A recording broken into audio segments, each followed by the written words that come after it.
ไหว้สาในปารมีธรรมพระเถระครูบาอาจารย์พระภิกษุสงฆ์สามเณรทุกตนทุกองค์ขอสวัสดีพี่น้องท่านทุกฟังป้อนน้อยป้อนนานพ่ออุ้ยแม่อุ้ยที่รับฟังรายการจากสถานีวิทยุกระจายเสียงพระพุทธศาสนาแห่งชาติและสังคมขึ้นเพื่อการศึกษาพระพุทธศาสนาและวัฒนธรรม FM 104.50 เมกะเฮิรตซ์จากวัดฝายหินวัดฝายหินตั้งอยู่หลังมหาวิทยาลัยเชียงใหม่ตำบลสุเทพอำเภอเมืองจังหวัดเชียงใหม่ก็เป็นสถานีแม่ข่ายหลักพี่น้องท่านผู้ฟังที่นำเอาสารธรรมสปะร้อยอันปันเรื่องจากสถานีวิทยุต่างๆมาออกอากาศให้พี่น้องท่านผู้ฟังได้รับฟังกันถึงบ้านถึงจองก็เป็นสถานีที่พี่น้องท่านผู้ฟังทุกท่านเป็นเจ้าของที่เราจะต้องช่วยกันทนุบำรุงพี่น้องท่านผู้ฟังนอกจากนี้ยังได้รับการอนุเคราะห์เมตตาจากท่านผู้อำนวยการสถานีวิทยุแถม3สถานีสถานีวิทยุคลื่นพัฒนาคุณภาพชีวิต FM 92.25 วัดหลวงประแดงมหาวิหารสถานีวิทยุ FM 98.75 คลื่นธรรมะของชุมชนวัดห้วยทองซักตำบลขวางเปาอำเภอจอมทองจังหวัดเชียงใหม่สถานีวิทยุมนต์เสียงธรรม 106.25 วัดบุพารามอำเภอแม่แจ่มจังหวัดเชียงใหม่ซึ่งได้รับการอนุเคราะห์เมตตาจากท่านผู้อำนวยการสถานี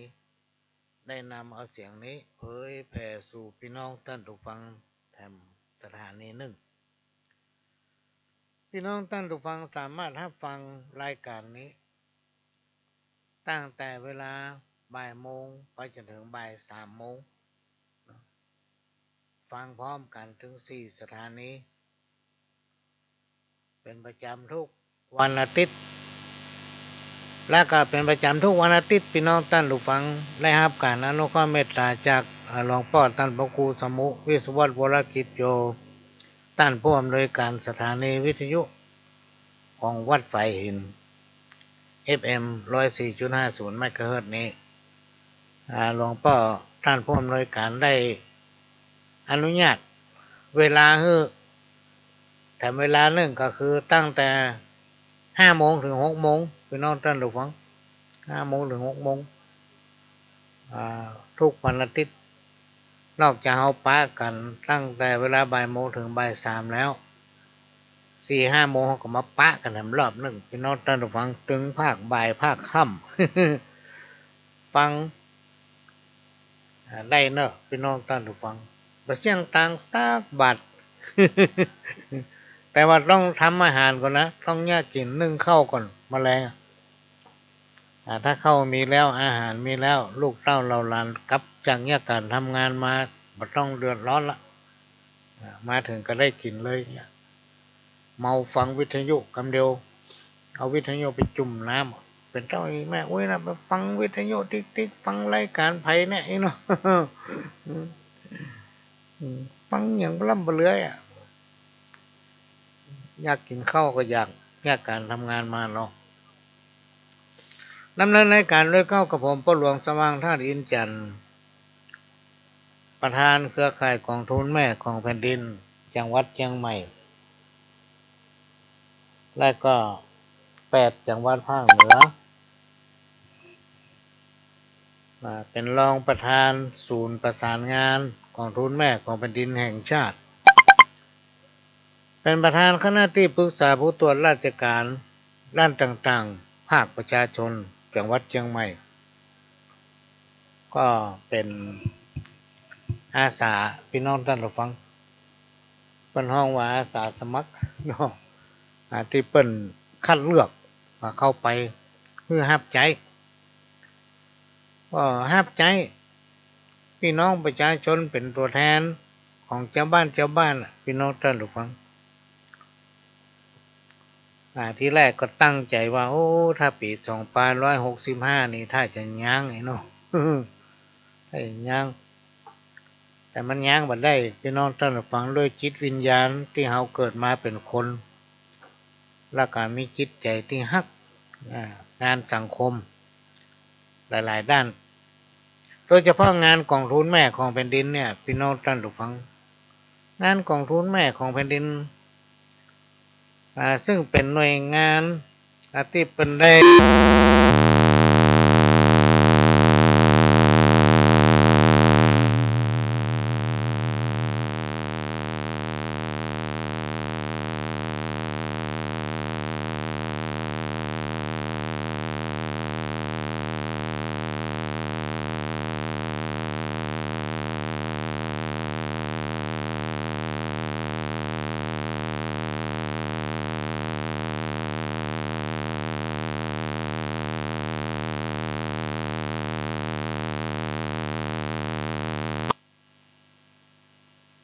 มันดัง ต้องขอสุมาภัยเนอะพี่น้องท่านผู้ฟังมันดังอย่างผู้พ่อ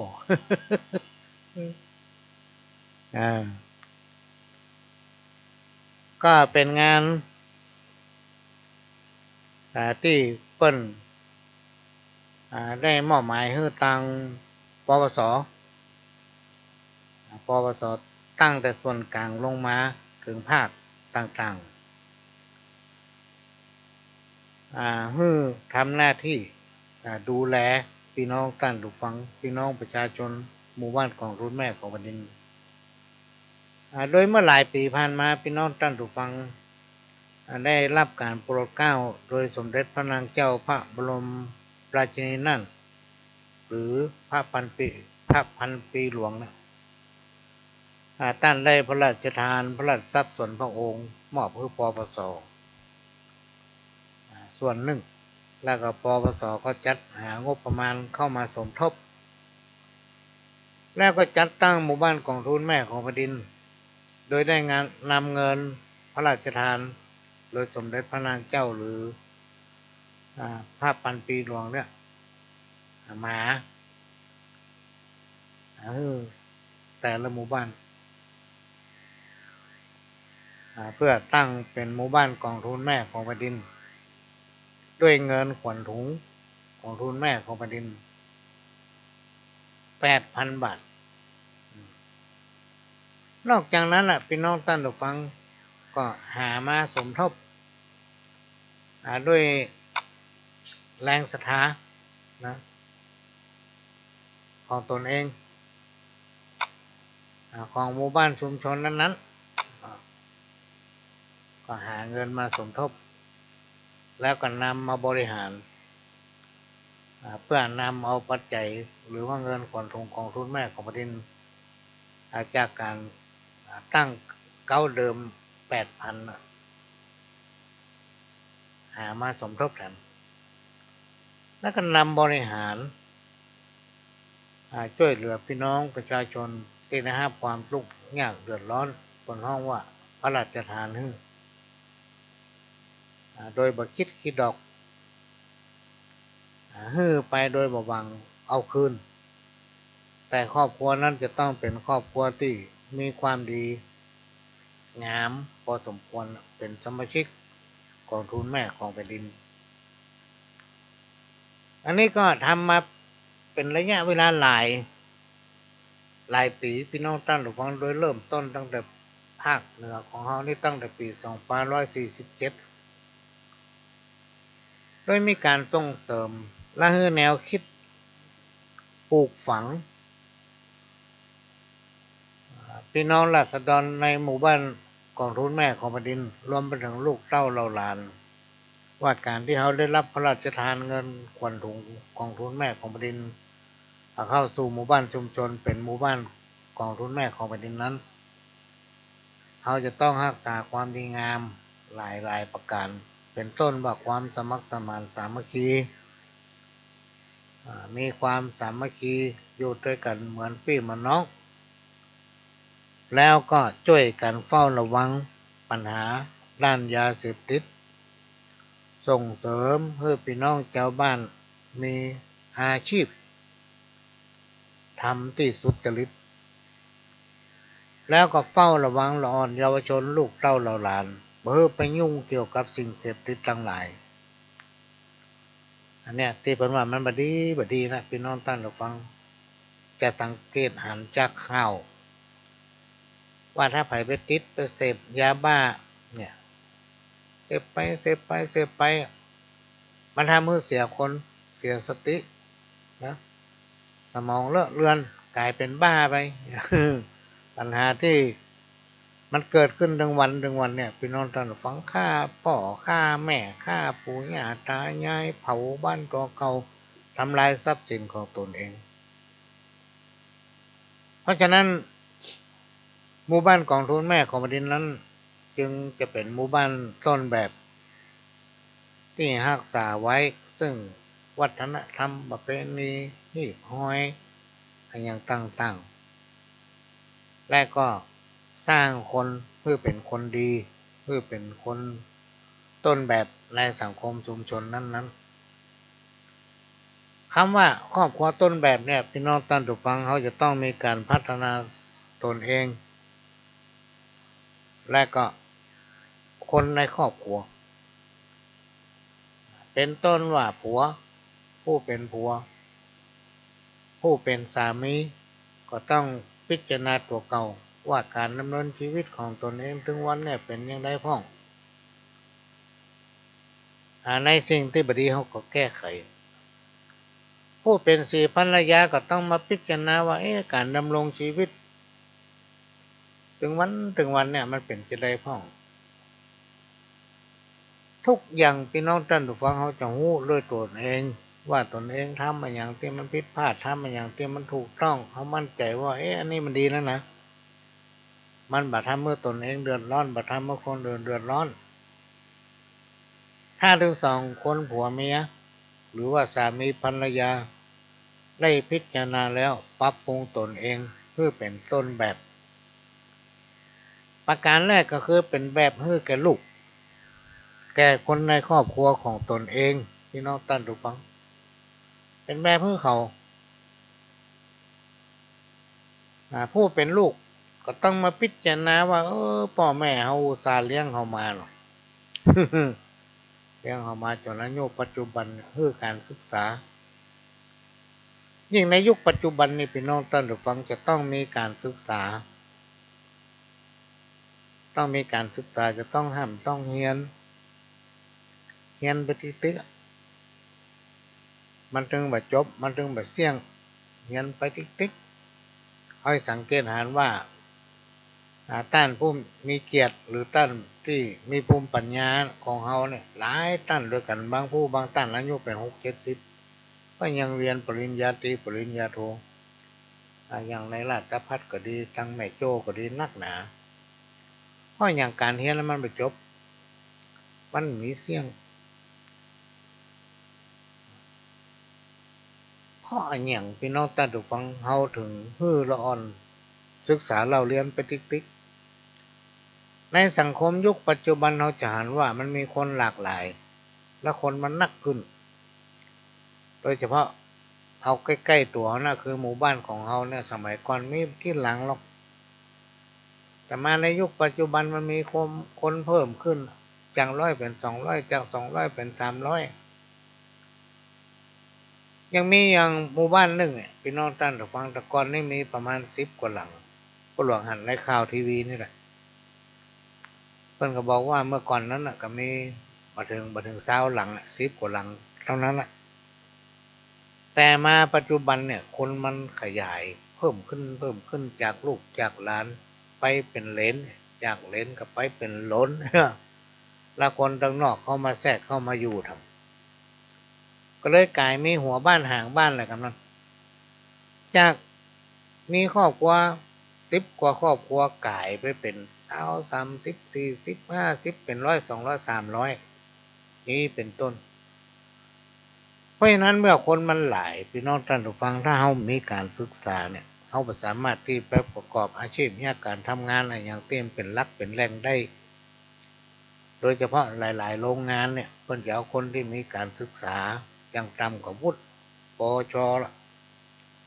ม.3อย่างนี้เป็นต้น ราะฉะนั้นเราจะต้องมีการศึกษาโดยเฉพาะสายอาชีพเนี่ยก็ต้องส่งเสริมให้เขาเรียนตามความถนัดของฝ่ายของมันนะพออนาคตวันหน้าเนี่ยมันก็จะมีงานทำพี่น้องท่านผู้ฟังอันนี้คือวัตถุประสงค์ของการบริหารงานของคณะเครือข่ายกองทุนแม่ของแผ่นดินจังหวัดเชียงใหม่และ8จังหวัดภาคเหนือเขาจะเข้าไปส่งเสริมเข้าไปดูแลความเป็นอยู่ของหมู่บ้านกองทุนแม่ของแผ่นดินว่าเจ้าบ้านมีความเป็นอยู่จะได้พ้องอย่างเมื่อ2 อาทิตย์ที่ผ่านมาเนี่ยพี่น้องท่านฟังก็มีการอบรมให้ความรู้ก็คือมาอู้กันนะมาอู้กัน โดยได้เอาละอ่อนแต่ว่ากลุ่มเสี่ยงกับใจเยาวชนตั้งแต่อายุ15-16 ปีไปจนถึงอายุ30กว่าเนี่ยพี่น้องท่านฟังมาอู้ว่าถึงวันเนี่ยเขาทำงานอะไรอย่างประกอบอาชีพอะไรอย่างแล้วมันพออยู่พอกินก็เขามีความประสงค์ต้องการจะเนี่ยอย่างที่เขามั่นใจว่าถ้าทำแล้วโอ้มันจึงจะได้กินจึงพอกินแน่ก็มีการให้ความรู้ด้านนั้นก็มีการเชิญมาร่วมพบปะกันที่สำนักงานเครือข่ายกองทุนแม่ของแผ่นดินจังหวัดเชียงใหม่ซึ่งตั้งอยู่ที่วัดหนองอ้อตั้งหลังพระวิหารนะตั้งหลังวิหารของวัดหนองอ้อพี่น้องท่านผู้ฟังที่ทำการเครือข่ายกองทุนแม่ของแผ่นดินจังหวัดเชียงใหม่และ8จังหวัดภาคเหนือตั้งอยู่ที่นั่นก็มาพบมาปะกันหลายอำเภอน่าจะ22อำเภอพี่น้องท่านผู้ฟังที่เปิดมาร่วมแล้วก็วางแนวคิดว่าใครจะทำอาชีพอย่างไรก็มีความคิดที่หลากหลายพี่น้องท่านผู้ฟังเสร็จแล้วเขาก็มาแยกว่าพี่น้องตังจังดาวนี่เปิ้นเลี้ยงไก่ไข่พี่น้องตังห่างลงนี่เปิ้นชอบหัตถกรรมเกี่ยวกับการปั้นหม้อเปิ้นก็เขาได้ทุนประกอบอาชีพการปั้นหม้อพี่น้องพี่น้องตังฟ้าห้ามตังอย่างนี้เปิ้นอยู่ในเขตเมืองเปิ้นมีศูนย์การเรียนรู้ของฟ้าห้ามเปิ้นก็เขาได้ไก่ไปเลี้ยงไก่พันไข่แล้วก็ต้องการอย่างหลายอย่างพี่น้องที่เป็นอยู่ทางบนดอยก็แม่วินแม่วางเนี่ยพี่น้องท่านผู้ฟังเปิ้นก็ต้องการเฮ็ดทำเฮ็ดทางสำนักงานพชสำนักงานพัฒนาชุมชนจังหวัดเชียงใหม่ก็ได้เล็งเห็นว่าถ้าเอาเข้าส่งเสริมก็จะทำให้คนกลุ่มเนี้ยมีรายได้เมื่อเขามีรายได้เขาก็จะได้อยู่ดีกินดีพี่น้องท่านผู้ฟังเมื่ออยู่ดีกินดีกินได้นอนรับม่วนอกม่วนใจอันใดที่มันบ่ดีอย่างยาเสพติดเนี่ยเขาถึงไปใกล้แน่เพราะเป็นว่ามันบ่ดีถ้าเขาขืนเข้าไปใกล้ก็เดี๋ยวมีปัญหาเดือดร้อนอาจเป็นบ้าหรืออาจติดคุกนี่เป็นต้นก็เลยมอบสิ่งของต่างๆตามที่พี่น้องหรือว่าเยาวชนหมู่บ้านนั้นมีความประสงค์ต้องการโดยแจ้งงบประมาณไปส่วนหนึ่งตั้งเครือข่ายกองทุนแม่ของแผ่นดินจังหวัดเชียงใหม่และ8จังหวัดภาคเหนือซึ่งมีเครือข่ายสำนักงานตั้งอยู่ที่หลังวิหารของวัดร้องอ้อตำบลสันติเสื่อมอำเภอเมืองจังหวัดเชียงใหม่บางคนถามทำไมถึงต้องไปที่วัดร้องอ้อก็สำนักงานศูนย์ประสานงานเครือข่ายอยู่ที่นั่นพี่น้องท่านฟังก็ต้องไปนั่นตั้งคณะกรรมการเครือข่ายกองทุนแม่ของแผ่นดินจังหวัดเชียงใหม่และ8จังหวัดภาคเหนือก็ได้ให้แนวคิดไปว่าในช่วงมกราคมกุมภาของปี2565เนี่ยเขาจะโตยไปเที่ยวแต่ละหมู่บ้านพี่น้องท่านผู้ฟังใน25อำเภอเนี่ยจะไปเที่ยวหากลุ่มที่เขาเล็ก คือการช่วยเหลือไปเนี่ยบัดได้ไปจับผิดบัดได้ไปตรวจสอบอย่างสักอย่างพี่น้องท่านผู้ฟังเพียงแต่ว่าจะไปพบไปปะว่าที่ท่านได้รับงบประมาณโครงการอันนั้นมานั่นมันไปได้ถึงไหนมันทำมือท่านดีขึ้นหรือว่าบ่ดีและมีความต้องการที่จะให้ทางสำนักงานพัฒนาชุมชนจังหวัดหรือเครือข่ายกองทุนแม่ของแผ่นดินจังหวัดเชียงใหม่และ8จังหวัดภาคเหนือดำเนินการช่วยเหลือในด้านใดแถมซึ่งเราก็จะนำเอาเรื่องที่เราไปมาเนี่ยพี่น้องท่านผู้ฟังความต้องการของพี่น้องประชาชนที่เราไปหู้ไปหันปิกมาเนี่ยก็จะนำเสนอต่อที่ประชุมใหญ่ของสำนักงานปปสภาค5ซึ่งเป็นต้นกำเนิดแห่งงบประมาณทางด้านส่งเสริมอาชีพซึ่งทางปปสภาค5เนี่ยพี่น้องท่านฟังก็มีความหวังว่าจะมีโครงการอบรมเยาวชนละอ่อนตั้งแต่อายุ15 ปีขึ้นไปถึง20 กว่าหรือ30เพื่อจะรวมตัวคนทั้งหลายเหล่านี้ให้มีอาชีพในการทำมาหากินพี่น้องท่านผู้ฟังคนเราถ้ามีอาชีพถ้าได้กินดีอยู่ดีน่ะมันถึงไปยุ่งกับสิ่งบดีทั้งหลายอย่างยาเสพติดเป็นว่ามันบดีกินแล้วอาจเป็นบ้านะอาจเป็นบ้าเป็นแท้ๆเลยพี่น้องท่านผู้ฟังลองติดตามข่าวพอเถอะอันนี้ก็เป็นสิ่งที่ทางคณะผู้บริหารงานคณะกรรมการเครือข่ายกองทุนแม่ของแผ่นดินจังหวัดเชียงใหม่และ8จังหวัดภาคเหนือได้ตั้งโครงการไว้ในปี2565นี้แล้วก็ทางสำนักงานใหญ่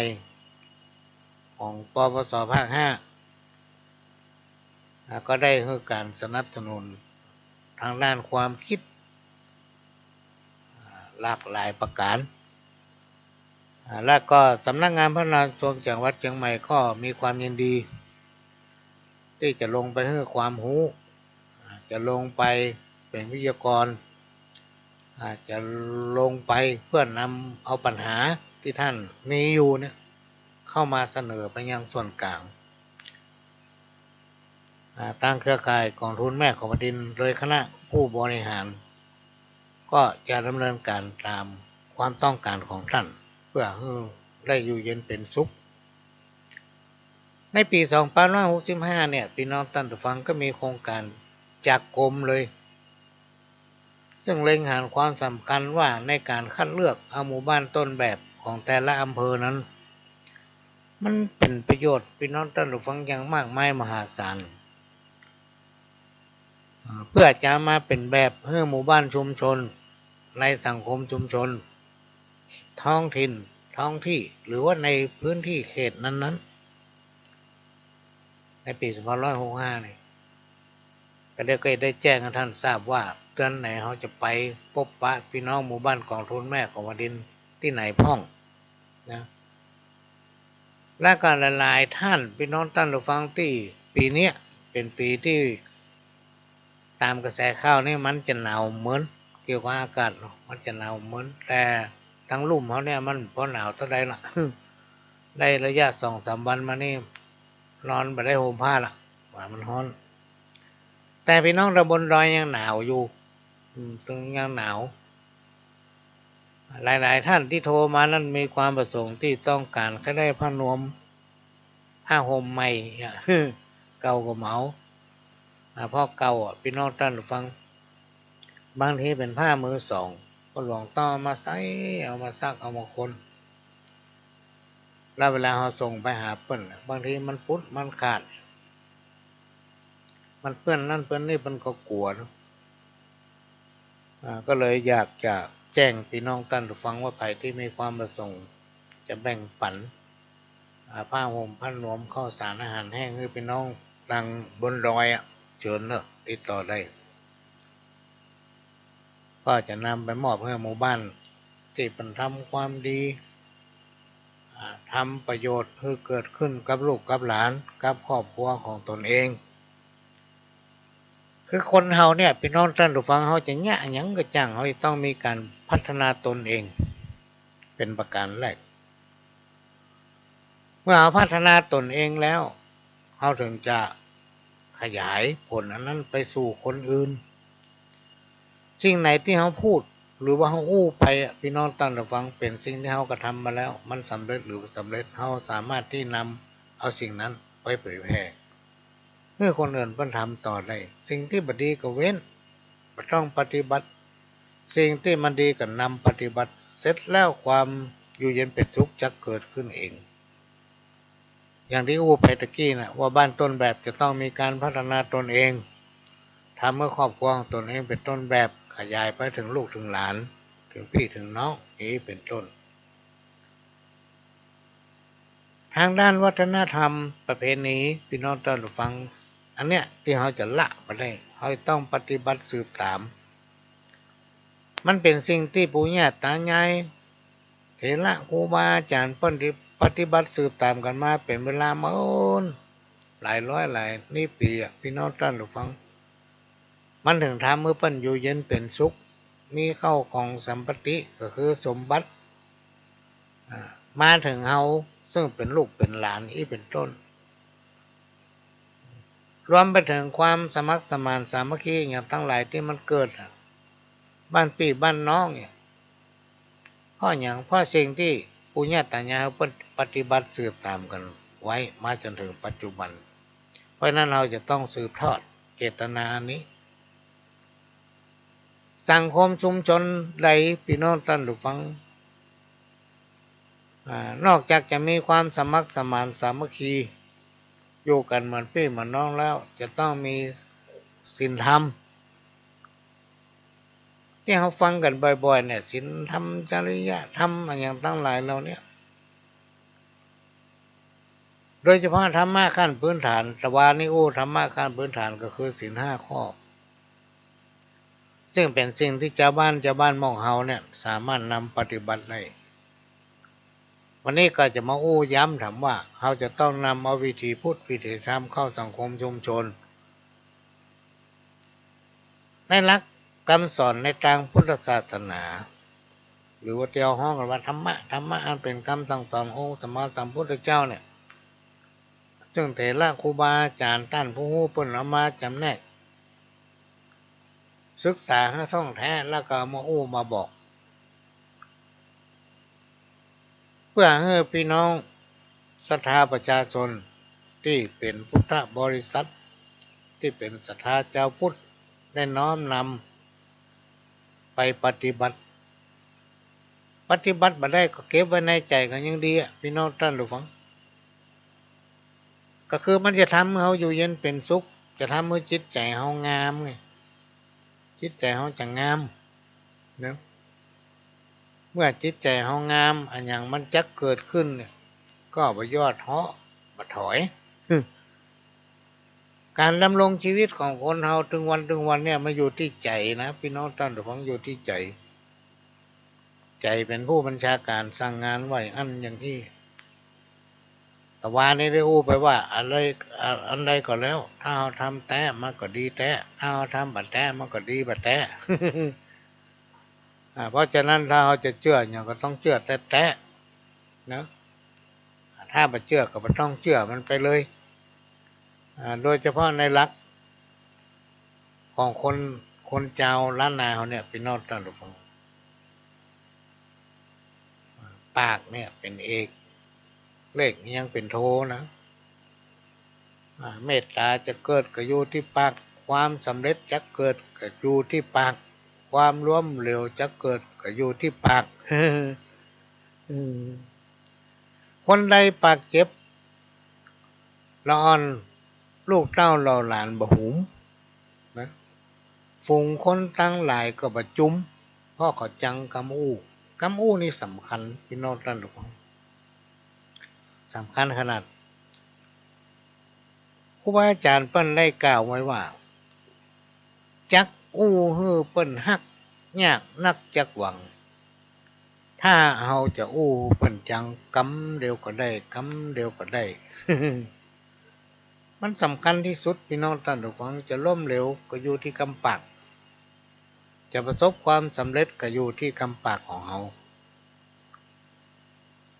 อันนี้ก็นำมาฝากเนอะพี่น้องท่านผู้ฟังแจ้มาสอนนะมันเป็นไผมันดีมากเลยเอามาสอนกูเนี่ยแจ้เอามาอู้ฟัง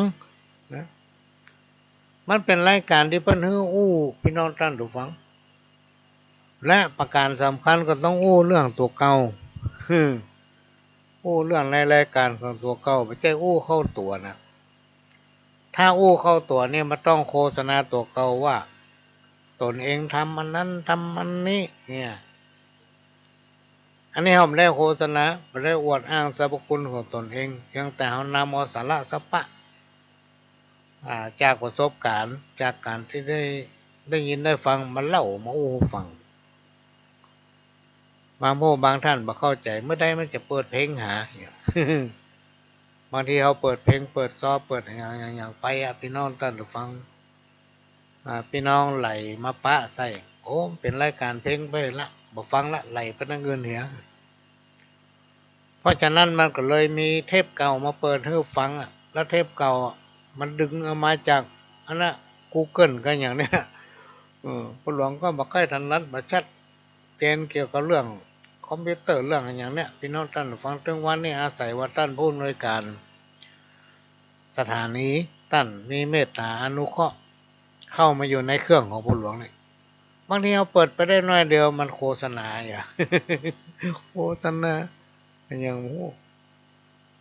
เนี่ยก็เลยสลับกันไปพ่องพักพ่องเพราะมันอู้เหมือน2 ชั่วโมงหลายๆคนถามว่าอย่างมาอู้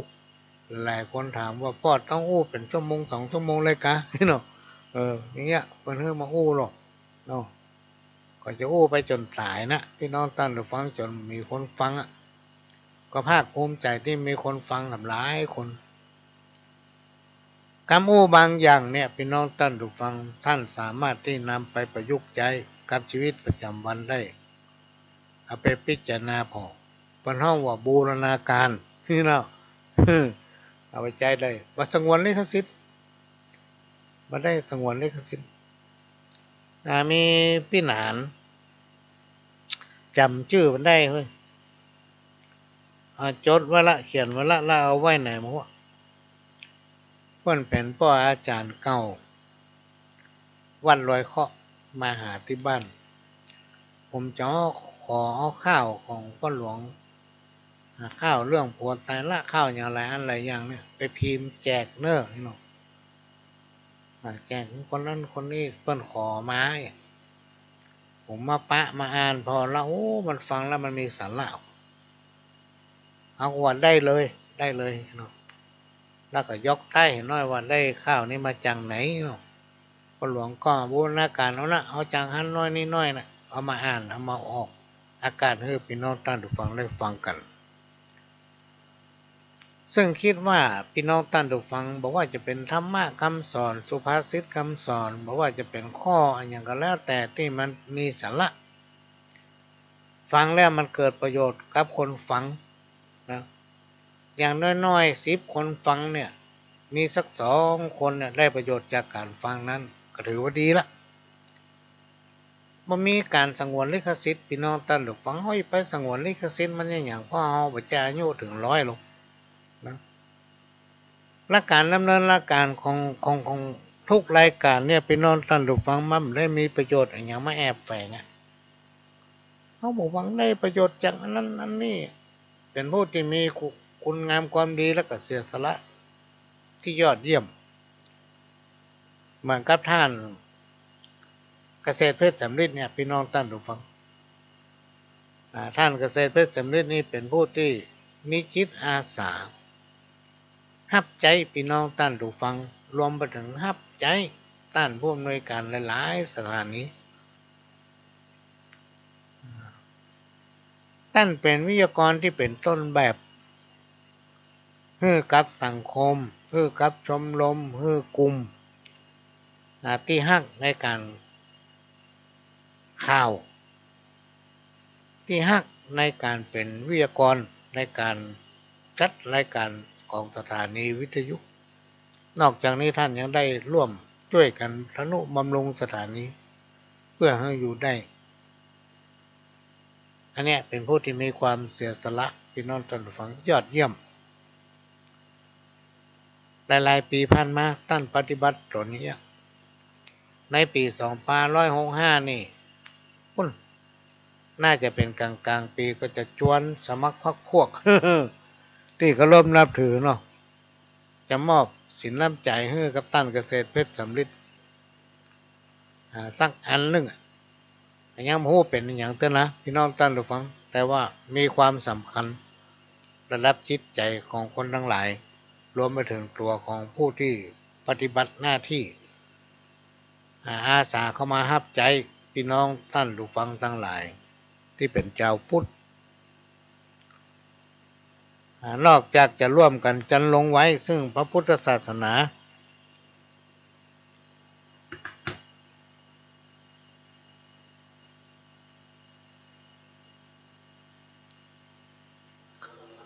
ก็ยังร่วมกันบำเพ็ญตนให้เป็นพุทธมกะบำเพ็ญตนให้เป็นประโยชน์เป็นตัวอย่างแก่ลูกแก่หลานอันนี้ก็นำมามาฝากพี่น้องท่านผู้ฟังสถานีวิทยุทุกสถานีที่พี่น้องฟังอยู่เนี่ยเป็นสถานีที่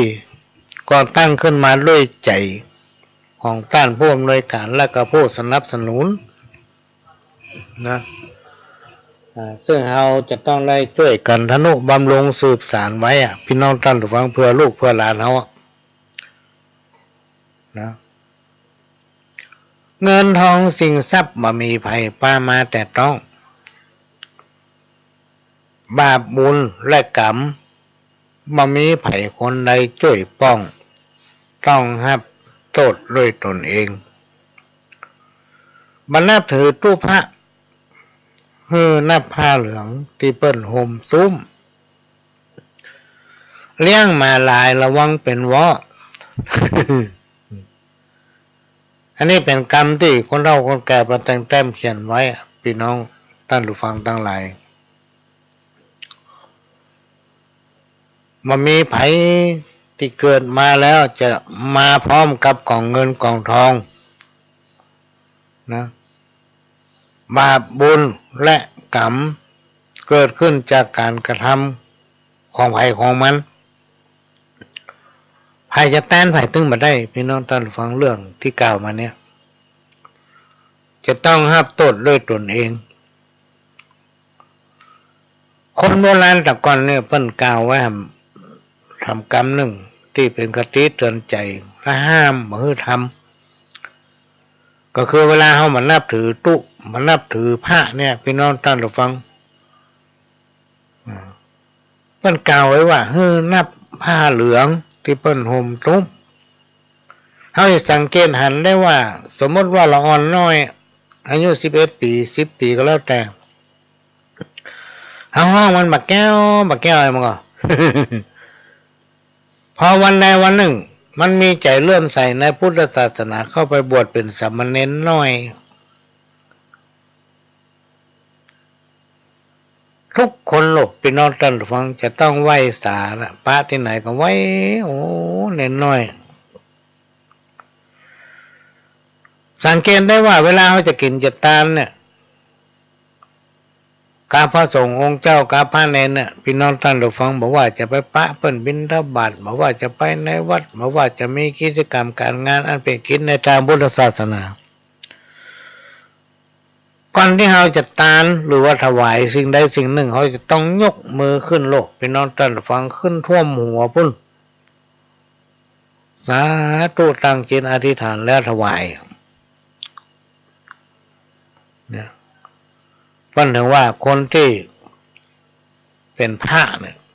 เป็นเนรเนี่ยเป็นสงฆ์เนี่ยเป็นผู้ที่มีบุญมาจากอดีตชาติปางก่อนที่เพิ่นทำแล้วก็สั่งสมไว้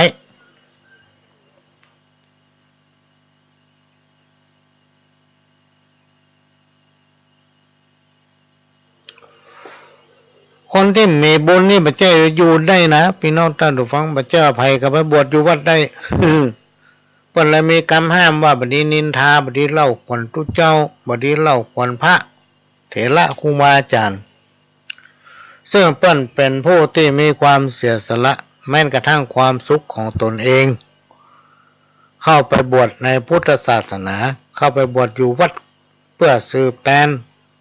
เพื่อค้นหานามธรรมะอันเป็นคำสั่งสอนขององค์พระสัมมาสัมพุทธเจ้ามามาบอกนะมาบอกพี่น้องศรัทธาถือว่าเปิ้นได้ไปปั้มเป็นปารมีอยู่ทางวัดทางธรรมเพราะนั้นเราบดีไปว่าเขาเปิ้นบางคนนี่บ่กึดการอย่างเล่าควรตุเจ้าพี่น้องท่านทุกฟังโอ้ตุเจ้าวัดเหนือเป็นอย่างนั้นตุเจ้าวัดใต้เป็นอย่างนี้อ่ะไปพอวัดละถ้วยเจ้าน่ะเฮียปุ้นน้อยเพ่น้อยกับตัวยังไปอยู่วัดบัดได้ถ้าแน่จริงตัวก็ลองไปบวชอยู่วัดพอตัวยังบวชบัดได้อะไรเพิ่นก็ทำอะไรเพิ่นก็เนี้ยเพื่อเหลือพี่น้องศรัทธาครูบาอาจารย์เพิ่นเป็นตนเมตตามองหันศรัทธาขอศรัทธาเหมือนพ่อเหมือนแม่ให้ตัวมหูใต้หูเหนือบ่ฮู้จักศีลจักธรรมบ่ฮู้จักบาปบุญละคุณละโทษการเป็นคนมนุษย์เนี่ยพี่น้องท่านผู้ฟังมันมีกรรมเป็นของตนเองอยู่แล้วก็ยังไปสร้างเพิ่มทำยังไปหากรรมเพิ่มทำครูบาอาจารย์ตั้งกล่าวไว้ว่าคนเฮาเกิดมาล้วนมีกรรมเป็นของตนเองมันมามีไผพี่น้องท่านผู้ฟังที่สามารถเปลี่ยนแปลงกรรมของตนเองได้นะคนที่หมดกรรมก็คือคนตายคือคนตายไอ้เฮาที่ยังบัดตายเนี่ยคือเฮายังมีกรรมอยู่ต้องทำมาหากินต้องกึดว่าผู้กูจะเงินไหนมาจ่ายยิ่งถ้าเฮาบ่ได้ยากการทำงานเฮาจะไปขอยืมสตางค์ไผเพื่อจะมาซื้อนั่นจ่ายนี่เมื่อเฮายืมเพิ่นได้แล้วเฮาจะที่ไหนไปซ่ายพี่น้องท่านผู้ฟังคิดอยู่หั่นหรอกเมื่อเราต้องการให้เปิ้นมาช่วยเหลือเราก็ต้องช่วยเหลือคนอื่นช่วยอย่างหนึ่งบ่ได้ก็ต้องช่วยอย่างใดอย่างหนึ่งอย่างน้อยๆก็เป็นคนดีให้กับสังคมชุมชนนะพี่น้องท่านผู้ฟังทำไปตามหน้าที่ของเราจะไปสร้างกรรมเพิ่มอันนี้ก็เป็นหัวข้อที่ฟังว่าบดีเล่าขวัญตุเจ้ากับผู้จารผู้จารนี่มันเป็นคนนำตาลลูกพี่น้องท่านผู้ฟังเป็นคนนำตาลถ้ามีผู้จารเนี่ยสิ่งของที่เขาจะตาลเนี่ยมันไปบ่ถึงนะสิ่งตั้งหลายที่เขาทำไปเป็นอานิสงส์เนี่ยด้วยอย่างตั้งหลายเราเนี่ยกรรมเก่าไปถึงว่าถ้าจะกินจะตาลเนี่ยต้องเปิ่งดูเจ้ากับผู้จารและแถมประการหนึ่งพี่น้องท่านผู้ฟังในยุคปัจจุบันกับสมัยก่อนมันจะเหมือนกันถึงวันนี้คนมันนักสมัยก่อนคนมันนักมีข้าวอยู่ข้าวหนึ่งที่เพิ่นบอกว่าสมัยก่อนโน้นมันมีคนตายเตื้องเงี้ยแล้วในยุคปัจจุบันมันตายถึงวันเพราะอย่างเพราะคนปัจจุบันมันนักคนแต่ก่อนมันนักพี่น้องท่านผู้ฟังอันเนี้ยเราก็จะต้องมาพิจารณาเพราะฉะนั้นเมื่อเราเกิดมาพบปะกับพุทธศาสนาเราเกิดมาพบปะพี่น้องเราได้เกิดมาอยู่ร่วมกันบอกว่าจะเป็นคนในชาติไหนก็แล้วแต่ที่มาอยู่ร่วมกับเราที่เราได้พบได้ปะได้คุยได้ได้จากถือว่าเราได้ทำบุญร่วมกันมาตั้งแต่อดีตชาติพี่น้องท่านผู้ฟังต้องเลิกถึงตนเองว่าถึงวันนี้ความเป็นอยู่ของเขาเป็นจะได้พ่องความเป็นอยู่ของเขาเนี่ยเป็นจะได้เขาอยู่ดีกินดีกะเขาม่วนอกม่วนใจกันถึงวันเนี่ยเพื่อพัฒนาตนเองอย่างเงี้ยพี่น้องท่านหวังจะไปสร้างกรรมเพิ่ม เพราะคนเราเกิดมามีกรรมเป็นของตนเองจะไปเพิ่มขึ้นมาแถม ก่อนจะว่าอย่างไผให้สวมง่อนตัวเก่านะสวมง่อนตัวเก่าเอก่อนตัวเองดีแล้วบอกถึงไปสอนคนอื่นแล้วหือว่ากันตอนหน้าบอกกันตอนหน้าจะไปนินทาเพิ่นรับหลังนะอันใดที่บ่ถูกบ่ต้องก็มาอู้มาจากันบดีสร้างความแตกแยกขึ้นในสังคมอันอย่างต่างๆของตนเองนะเราจะต้องทะนุถนอมน้ำใจซึ่งกันและกันพี่น้องท่านผู้ฟังโดยเฉพาะสิ่งไหนที่เป็นสิ่งที่ดีก็ต้องส่งเสริมเพื่อให้มันดียิ่งขึ้นไปไม่ใช่ว่าไปทำลายเปิ้นหันอันใดที่มันจะดีไม่ล่ำหน้ากูก็พยายามทำลายเปิ้นเนี่ยก็จะเป็นบาปเป็นกรรมเพิ่มขึ้นจากที่ตนเองมีอยู่แล้วเพิ่มขึ้นไปแถมอันเนี้ยพี่น้องท่านผู้ฟังท่านที่ปรารถนาอยู่ดีกินดีท่านที่มีความปรารถนาให้สังคมชุมชนของตนเองอยู่เย็นเป็นสุขเพราะมันใจมีกับตัวเฮามันมีลูกมีหลานมีพี่มีน้องคิดว่าบ่มีไผสักคนพี่น้องท่านผู้ฟังที่ต้องการให้สังคมชุมชนที่ลูกหลานตัวอยู่นะย่ำแย่บ่มีการพัฒนาในยุคปัจจุบันมันจะต้องมีการพัฒนาพี่น้องท่านผู้ฟังมันยุดอยู่ที่เก่าบ่ได้นะยิ่งในยุคถึงวันเนี่ยที่บอกว่าโควิดนอกจากปัญหาทางด้านโควิดแล้วมันก็มีปัญหาหลายอันหลายอย่างของสิ่งแวดล้อมตัวมาน้ำมันก็แป้งอันนั้นก็แป้งอันนี้ก็แป้งสิ่งทั้งหลายที่เรากำลังประสบอยู่นี่มันเป็นผลของกรรมที่เราต้องมาพบมันพี่น้องท่านผู้ฟังเพราะฉะนั้นมันถึงเวลาแล้วหรือยังพ่อหลวงเคยโอ้มาให้รายการมาหลายเตือกมันถึงเวลาแล้วที่เราทั้งหลายจะต้องช่วยกันขุดเพชรออกจากคนจมขุดเอาเพชรเอาของดีที่มันฝังอยู่ในเปะในดินขึ้นมาช่วยมาล้างพี่น้องท่านผู้ฟังเราจะมองเห็นได้ว่าในสังคมในยุคปัจจุบันเนี่ยคนที่มีความเสียสละคนที่เปิ้นตั้งอกตั้งใจทำความดีงานมันมีหลายมีนัก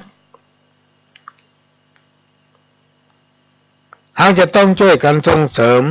ให้คนที่เป็นคนดีที่เพิ่นทำความดีให้มันดียิ่งขึ้นอันไหนที่มันบดีดูแล้วมันมีตำหนิอันไหนที่มันเป็นเรื่องเป็นราวเนี่ยควรจะสอนพี่น้องท่านฟังควรจะนำมาตักเตือน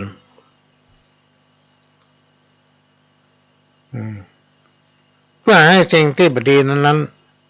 ดีขึ้นมาถึงจะได้ชื่อว่าเขาช่วยกันละขุดเอาเพชรออกจากคนตมขุดเอาของดีๆที่มันฝังอยู่ในดินขึ้นมาจะไปหันแก่พรรคพวก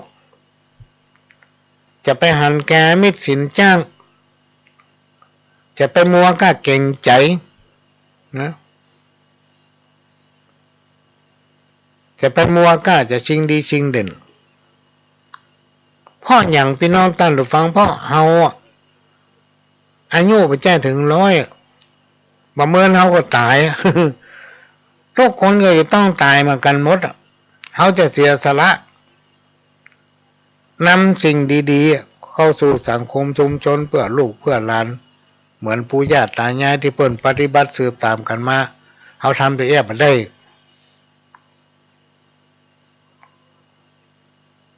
ทุกคนมีความประสงค์ที่จะให้แสงสว่างเกิดขึ้นนะทุกคนปรารถนาที่ให้สังคมชุมชนของตนเองไปสู่หนทางที่ดีอยู่เสมอปรารถนาให้ญาติมิตรลูกเต้าเหล่าหลานประสบแต่โชคดีอยู่เสมอเพราะฉะนั้นสิ่งที่จะแนะนำนะพี่น้องท่านผู้ฟังก็คือการรักษาศีลธรรม นำวิธีทำเข้าสังคมชุมชนมันจะทำให้ชีวิตของคนเฮานั้นประสบแต่สิ่งที่ดีๆและก็มีแต่ความสุขอกุศลกรรมที่คนเฮามักจะฮ้องว่าบาปกรรมเก่านั้นซึ่งเป็นกรรมเก่าในอดีตชาติที่เฮาเกิดมาถึงวันเนี่ยเป็นนอนตอนหรือฟังอันใดมันก็ผสมใจสิ่งที่มันน่าจะเป็นไปมันก็เป็นไปสิ่งที่บ่ดีเสี่ยงก็เสี่ยงสิ่งที่บ่ดีเสียก็เสียเพราะอย่างเพราะกรรมเก่าเฮาเพราะฉะนั้นเราต้องสำนึกละว่าสิ่งที่กูประสบอยู่ถึงวันเนี่ยแทนที่กูจะสบายกลับบ่สบายเพราะอย่างเพราะว่ากรรมเก่าเมื่อเอาว่ามันเป็นอกุศลกรรมคือกรรมเก่าจะไปสร้างกรรมใหม่แถมบ่ได้สร้างกรรมใหม่พี่น้องท่านผู้ฟังเพราะว่าสิ่งที่เฮาประสบมานั้นคือความทุกข์ยากเดือดร้อนความกระวนกระวายจิตใจก็อยู่ในกำไข่เป็นทุกข์กินวันนี้ก็ยังวันพุกเนี่ยเฮาสำนึกได้แล้วบ่ได้สร้างกรรมใหม่เพิ่มเพราะกรรมเก่าที่เฮาโดนเนี่ยมันสาหัสสากันละศีล 5 ศีล 8ช่วยเสริมดวงชะตาให้คนที่นำปฏิบัติมีสุขภาพมีสถานะความเป็นอยู่ดีขึ้นอย่างน่ามหัศจรรย์ครูบาอาจารย์ท่านได้กล่าวไว้ว่าจะมีสิ่งดีๆเข้ามาในชีวิตอยู่เสมอการทำความดีนั้นย่อมได้รับผลดีตอบแทนจิตใจก็เบิกบานสุขภาพก็แข็งแรงพบปะแต่ความสุขก็คือเขามีศีล 5ซึ่งเป็นศีลซึ่งเป็นธรรมขั้นพื้นฐานที่ศรัทธาเจ้าบ้านเฮาต่างหลายพึงมีและนำปฏิบัติควบคู่กับการประกอบสัมมาอาชีพ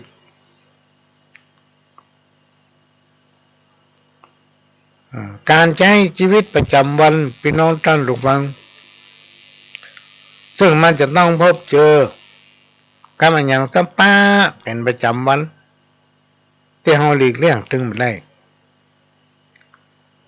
อย่างการกินการใช้อย่างต่างๆทั้งหลายเหล่านี้ชีวิตเฮาจะมีความสุขร่มเย็นได้อย่างใดนั้นพี่น้องท่านผู้ฟังเขาจะหนีพ้นจากวิบากกรรมต่างๆได้อย่างใดนั้นเราต้องพิจารณาตนเองต้องช่วยตนเองก่อนทุกอย่างมันจะมีเหตุมีผลเป็นของมันพี่น้องท่านผู้ฟังหลายผู้หลายท่านมาปรึกษาแล้วก็มาประหลวงฟังเขาว่าขนาดมันตะลงวิบากกรรมหลายอันหลายอย่างเอาตัวเองพอบัดรอดก็ยังมาสำนึกตัวเตื้อเนี่ยพี่น้องท่านฟังคนเฮาเนี่ยเขาจะต้องพิจารณาตนเองนะสิ่งไหนที่มันบดีอย่าทำสิ่งไหนที่มันทำมือคนอื่นกระทบกระเทือนก็อย่าทำเขาจะต้องมาช่วยกันส่งเสริมคนดีเพื่อเพิ่นทำความดียิ่งขึ้น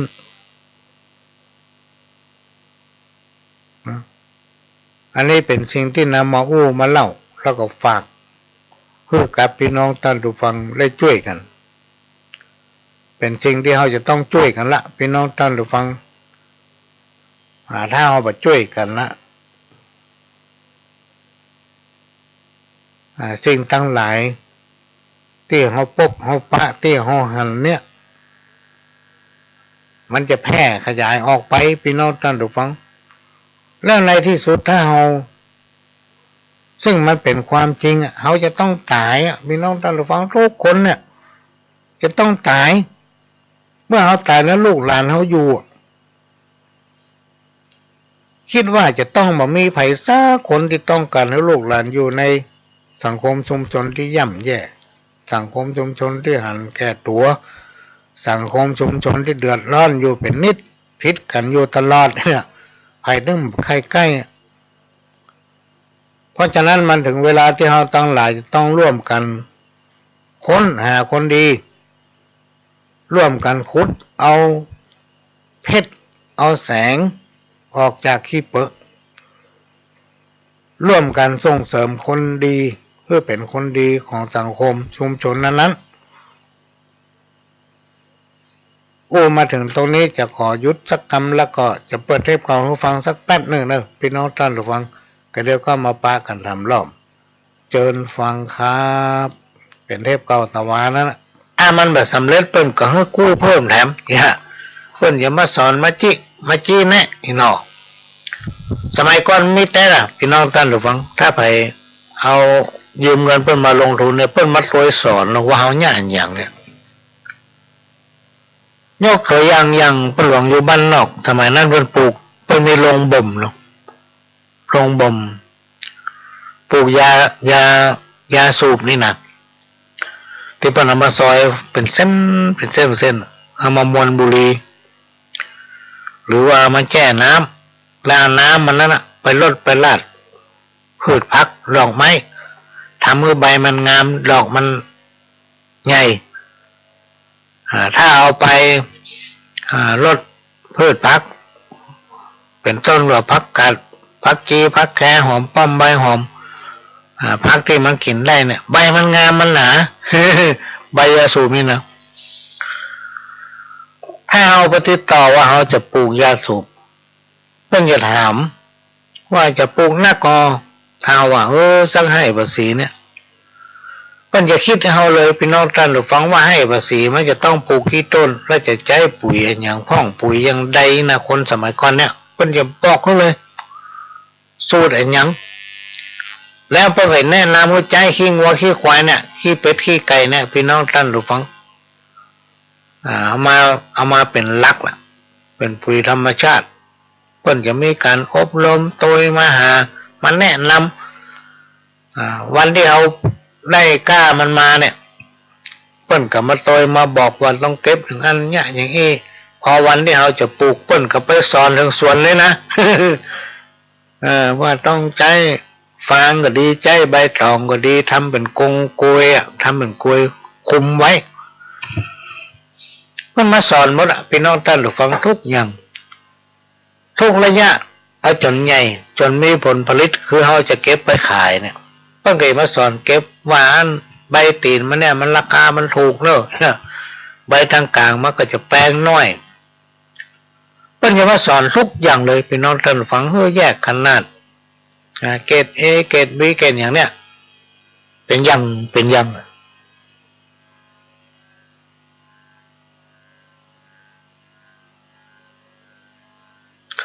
่นจะมาให้คำแนะนำเพราะฉะนั้นในโอกาสที่เราจะได้รับความสำเร็จจากประสบการณ์นั้นๆทุกอย่างก็จะบังเกิดขึ้นกับคนที่สนใจอย่างหลายๆอย่างพี่น้องท่านผู้ฟังถ้าเราญาติแท้ทำแต่เราทำจริงนะมีใจนักแน่นในกิจการงานนั้นๆคือทำด้วยใจจังบังเกิดความสำเร็จและจักเป็นประสบการณ์ที่ทำให้การปฏิบัติภารกิจประจำวันของชีวิตผ่านพ้นไปได้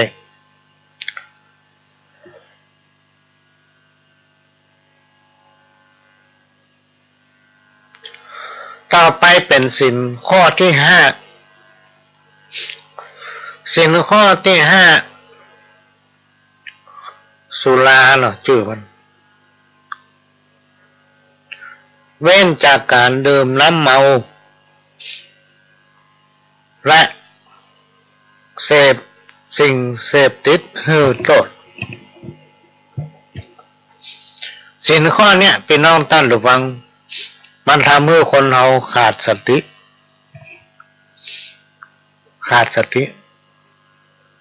และก็ลืมตัว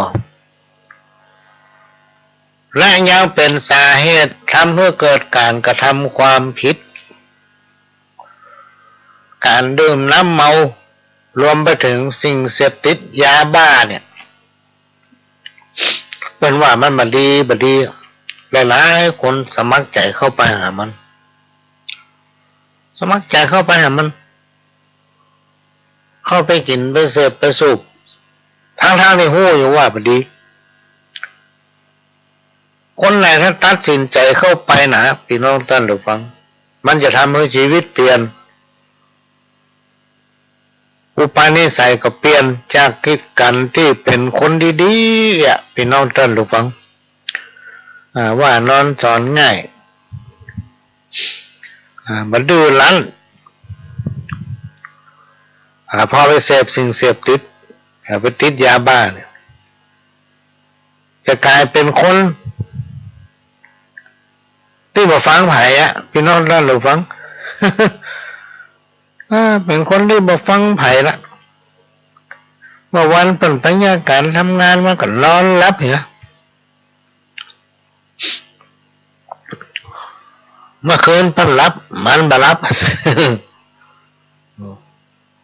เมื่อวันบรรยากาศทำงานมันนอนหลับเนี่ยพี่น้องท่านผู้ฟัง เนี่ยเป็นสิ่งที่เอามาฝากเอามาฝากคือสิ่งที่บดีเนี่ยจะไปยุ่งกันว่าเนี่ยบดีจะไปเนี่ย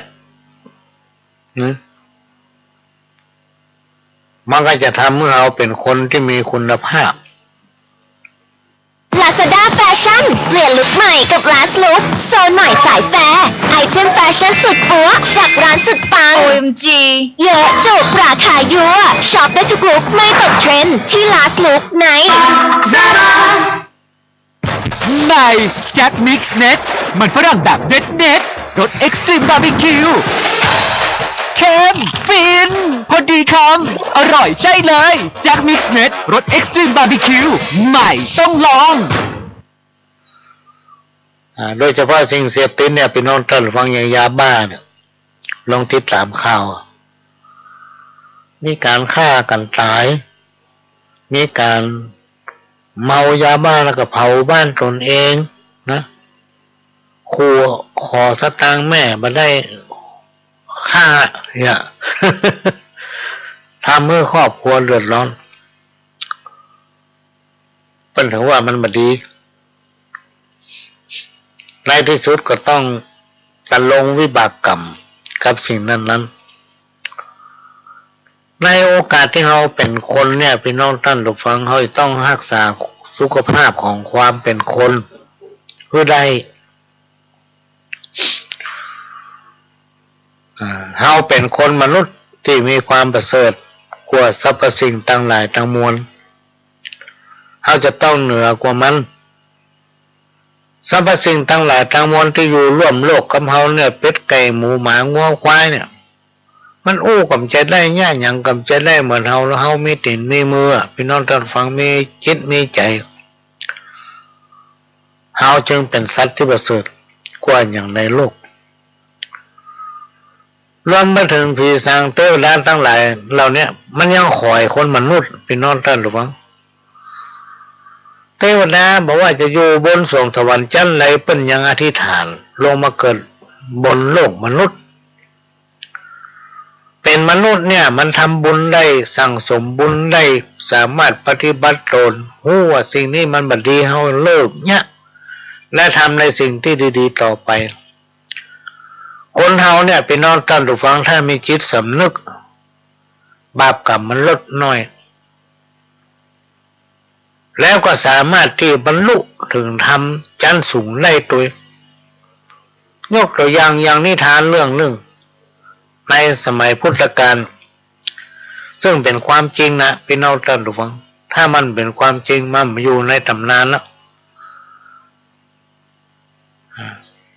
องคุลิมานเนี่ยฆ่าคนมาละกี่คนในที่สุดกลับตัวกลับใจพี่น้องท่านผู้ฟังในสมัยพุทธกาลได้ฟังเทศน์ฟังธรรมจากองค์พระสัมมาสัมพุทธเจ้าและก็ได้สำนึกผิดตั้งจิตอธิษฐานขอถวายตัวรับใจพ พุทธศาสนาก็ได้บวชสำเร็จเป็นพระอรหันต์ความจริงเป็นสิ่งบัดตายถ้าเราตั้งใจทำสิ่งใดด้วยความตั้งใจด้วยความเลื่อมใสศรัทธาแล้วมีความจริงต่อสิ่งนั้นๆความสำเร็จย่อมจะเกิดขึ้นได้เพราะฉะนั้นพี่น้องท่านฟังมาถึงสินข้อนี้สถาบันครอบครัวจะมั่นคงจะอยู่เย็นเป็นสุขได้ลูกเต้าเราหลานจะต้องบ่ไปยุ่งไปเกี่ยวกับสิ่งเสพติดก็คือยาบ้าเนี่ยเพราะว่ามันไม่ดีจะไปให้ลูกหลานไปใกล้ต้องพอเมื่อเขาไปใกล้ลงพิษไปก็บอกกล่าวนะเพื่อเขากลับตัวกลับใจเมื่อยังบ่สายถ้าบักกลับตัวกลับใจพี่น้องท่านฟังอายุมาถึง100 อายุมายืนเพราะเขาซ่าหาเองไปทำอย่างใดไล่อย่างนั้นประการสำคัญมันมีผลต่อสมองโดยตรงมีผลต่อสติของตัวเก่าโดยตรงบั่นทอนสุขภาพของร่างกายตนเองนะซึ่งยาบ้าเนี่ยมันมีผลต่อร่างกายเพราะว่ามันมาดิ้มพิษกฎหมายกับปัญญาอยู่ในสินข้อ5เนี่ยทำประการเรื่องการบริโภคทุกอย่างครูบาอาจารย์หรือว่าในสินข้อที่5เนี่ยเพิ่นบอกว่าอาจจะต้องบริโภคอย่างมีสตินะเป็นต้นว่าบริโภคอาหารบริโภคทรัพย์บริโภคอำนาจนะอันนี้สำคัญพี่น้องท่านผู้ฟังเขาจะต้องบริโภคในสิ่งที่มันถูกต้องมันบอกว่าบริโภคอย่างมีสติสิ่งไหนที่มันบ่ถูกต้องก็จะไปเอาจะไปกิน มันก็ว่าอันนี้มันแจ้งเฮาอันนี้มันแจ้งของเฮาลังได้บ่ต้องเอานี่ไปโลภไปโกงไปทำในสิ่งที่บ่ถูกต้องเพื่อให้ได้บริโภคในสิ่งนั้นๆอันเนี้ยงดบ่ควรทำอย่างยิ่งไล่มาโดยบ่ชอบมันอยู่โดยเฮาบ่เหมือนพี่น้องท่านผู้ฟังอันนี้ก็เป็นเรื่องนำมาฝากว่าอะไรก็ตามถ้าเขาได้มาด้วยแรงกายแรงใจเนี่ยกินก็ได้นอนก็หลับอันใดที่เขาได้มาโดยไปเบียดเบียนต้นไปจ่อไปโกงแอบเอาของเปิ้นจะปะแต่ความเดือดร้อนสิ่งไหนที่บดีก็จะไปทำในที่สุดอายุก็จะยืนยาวตื่นก็เป็นสุขรับก็เป็นสุขโรคภัยไข้เจ็บเคราะห์ร้ายกรรมมาเบียดเบียนอันนี้ชื่อว่าธรรมะขั้นพื้นฐานเป็นเครื่องเตือนสติให้คนเราทุกคนอยู่อย่างมีสติและกระทำหน้าที่ของภัยของมันนะทำหน้าที่ของภัยของมันจะไปก้าวไก่กันนะถ้าภัยเป็นผู้นำเป็นน้องท่านผู้ฟังอันเนี้ยต้องเอาไปคิดแล้วก็อู้กันเวลามีการประชุมประจำเดือนทุกเดือนต้องอู้ว่าถึงวันที่มันวุ่นวายอย่างตั้งหลายแล้วเนี่ยคือมาทำตามหน้าที่ของภัยของมันไปก้าวไก่กันไปก้าวไก่กันมามันก็เลยทำเมื่อมีความเดือดร้อนวุ่นวายมีความบ่เข้าใจกันทะเลาะเบาแวงกันอยู่ตลอดเพราะแต่ละคนบ่ปฏิบัติตนอยู่ตามหน้าที่ของภัยของมันถ้าอยู่ตามหน้าที่เอาจบพี่น้องท่านผู้ฟังนะปัญหาต่างๆจักบ่เกิดขึ้นเพราะเราไปเบียดเบียนไผเขาอยู่ตามหน้าที่ของเขาเป็นเจ้าบ้านก็อยู่ตามเจ้าบ้านเนี่ย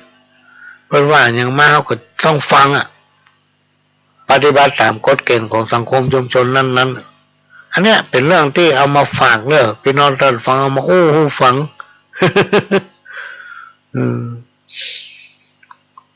เอามาฟังมาแจ้งมาสอนเลยพี่น้องท่านฟัง อันนี้ก็เป็นเรื่องที่คนต่างหลายเนี่ยเวลาพอหลวงไปป้าภัยคนใดคนหนึ่งเนี่ยเปิ้นจะมาอู้หูฟังว่าคนเราทุกคนเนี่ยต่างเป็นคนดีโดยเฉพาะพี่น้องศรัทธาพุทธศาสนิกชนชาวพุทธเราเนี่ยดีเกินร้อยพี่น้องท่านผู้ฟังดีเกินร้อยเพราะว่าทุกคนนั้นปรารถนาที่จะนำเอาบุญบารมีที่จะมาบังเกิดขึ้นจากการปฏิบัติตรวจตนเนี่ยไปถึงลูกถึงหลานนะเขาจะได้อยู่เย็นเป็นสุขในอนาคตอันนี้เป็นสิ่งที่ขอยกย่องกับพี่น้องศรัทธาชาวพุทธทั้งหลายที่ได้ประพฤติปฏิบัติตนเป็นพุทธมกะยังความปลื้มปิติให้กับลูกกับหลานอันไหนที่พ่ออุ้ยแม่อุ้ยว่าพอดีเขาถึงมาเนี่ยเขาถึงมาใกล้ นำความร่มเย็นสู่สถาบันครอบครัวของตนเองก็จะประเทศกล่าวให้ฟังสักแป๊บหนึ่งนะพี่น้องท่านผู้ฟังก็เดี๋ยวขอพักสักแป๊บหนึ่งเชิญครับโควิดมันมาเปลี่ยนสายพันธุ์มาแถมนะเพราะฉะนั้นเราก็จะต้องมีการระมัดระวังพี่น้องท่านผู้ฟังต้องเฝ้าระวัง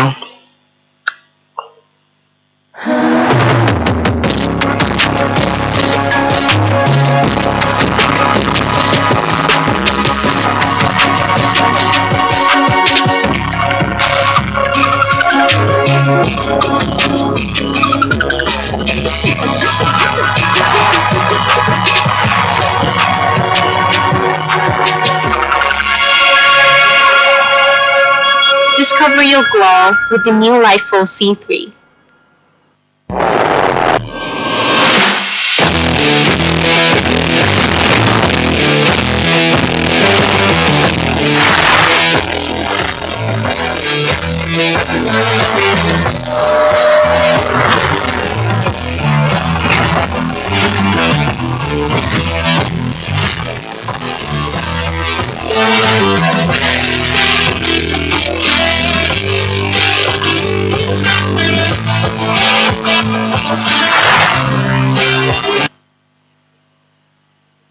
โลกเนี่ยเปิดรณรงค์ให้ไปฉีดวัคซีนกลับไปเมื่อเอาฉีดวัคซีนแล้วบัดเจ้ามันบัดติดมันบัดเป็นพี่น้องท่านผู้ฟังเมื่อมันติดมันเป็นมันเข้ามามันต้องจะอยู่กับโลกมนุษย์หรือบ้านเมืองเฮาบัดเจ้ากับบ้านเฮาเมืองเฮาก็ถึงโลก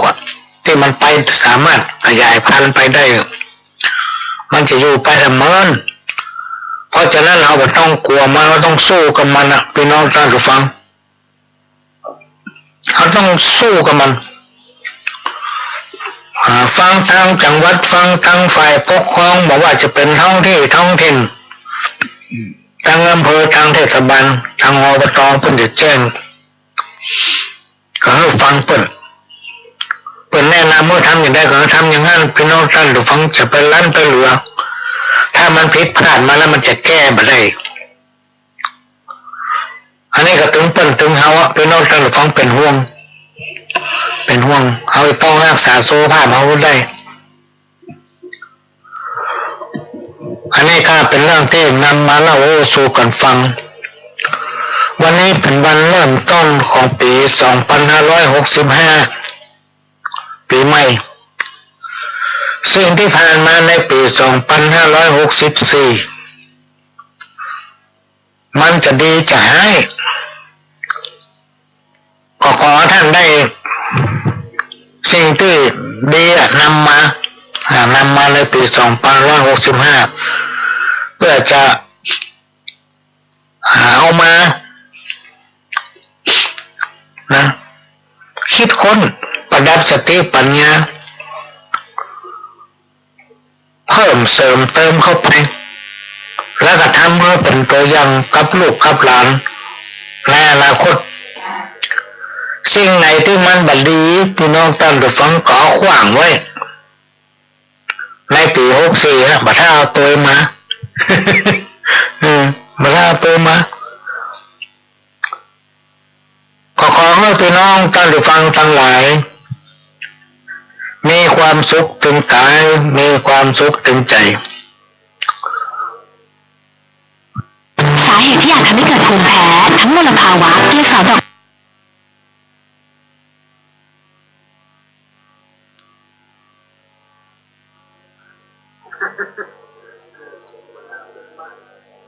ก็ผ่านไปพี่น้องท่านผู้ฟังขณะนี้พี่น้องท่านผู้ฟังก็กำลังให้ฟังรายการสาระสัปปะรายอันปันเรื่อง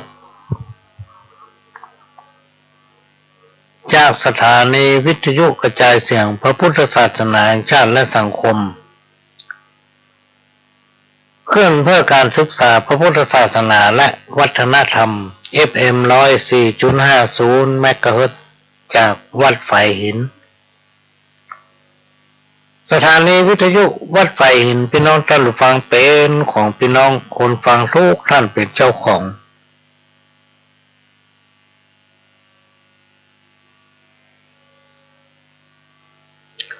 ที่เราจะต้องช่วยกันทนุบำรุง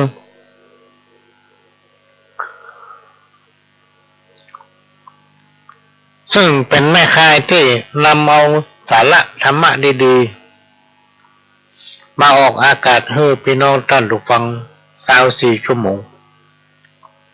และก็เป็นแม่ค่ายลิงก์เอารายการธรรมะสาระสัปปะร้อยอันปันเรื่องมาฝากพี่น้องท่านผู้ฟังทั้งหลายเป็นประจำทุกวันเสาร์พี่น้องท่านผู้ฟังเขาจะมาพบมาปะกันทางสถานีวิทยุแห่งนี้และก็ได้รับการอนุเคราะห์เมตตาจากท่านผู้อำนวยการทำ4 สถานีสถานีวิทยุล้านนาเชียงใหม่และก็สถานีวิทยุคลื่นพัฒนาคุณภาพชีวิต FM 92.25 วัดหลวงประแดงมหาวิหารสถานีวิทยุ FM 98.75 คลื่นธรรมะของชุมชนวัดห้วยตองซักตำบลขวางเปาอำเภอจอมทองจังหวัดเชียงใหม่สถานีวิทยุมนต์เสียงธรรม 106.25 วัดบุพารามอำเภอแม่แจ่มจังหวัดเชียงใหม่พี่น้องท่านผู้ฟังสามารถรับฟังรายการนี้ทุกวันเสาร์ตั้งแต่ 4 โมงถึง 6 โมงแมลงดำเนินรายการโดยก้าวกับผมประหลวงสว่างธาตุอินจันทร์ประธานเครือข่ายกองทุนแม่ของแผ่นดินจังหวัดเชียงใหม่และ8 จังหวัดภาคเหนือรองประธานศูนย์ประสานงานกองทุนแม่ของแผ่นดินแห่งชาติประธานคณะที่ปรึกษาผู้ตรวจราชการภาคประชาชนด้านต่างๆจังหวัดเชียงใหม่ก็จะมาพบปะพี่น้องท่านผู้ฟังเป็นประจำทุกวันเสาร์และก็วันอาทิตย์วันอาทิตย์นั้น2 เวลาเนอะพี่น้องท่านผู้ฟังวันอาทิตย์ที่แล้วนี่ได้รับการอนุเคราะห์เมตตาจากท่านผู้อำนวยการสถานี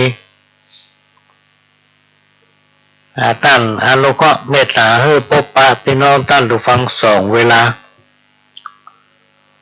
าแรกก็คือบ่ายโมงถึงบ่าย3 โมงหลังจากนั้นก็ช่วงแมลงพี่น้องท่านผู้ฟัง5 โมงถึง 6 โมงวันที่เราจะปากัน2 รอบถึงบ่ายถึงค่ำก็เชิญติดตามได้ตอนนี้โทรศัพท์ก็มีละเอามาตั้งละแต่ว่าค้างไหมเหรอมะ ยังขาดไหม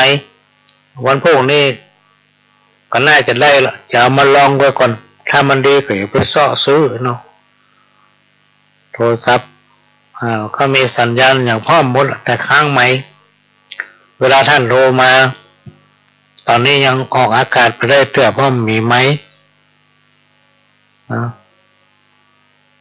ก็สามารถโทรได้ในเวลาที่จัดรายการเนอะ053-110-638ถ้าไม่ได้จัดรายการบัท่าโทร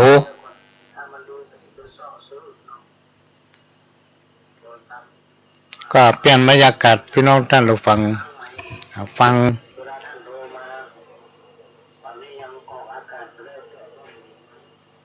เป็นการแก้ง่อมแก้เหงามาเป็นกู้เป็นกิมพวกวิไม่วิตื่นนอนก็บัรับอีน้อง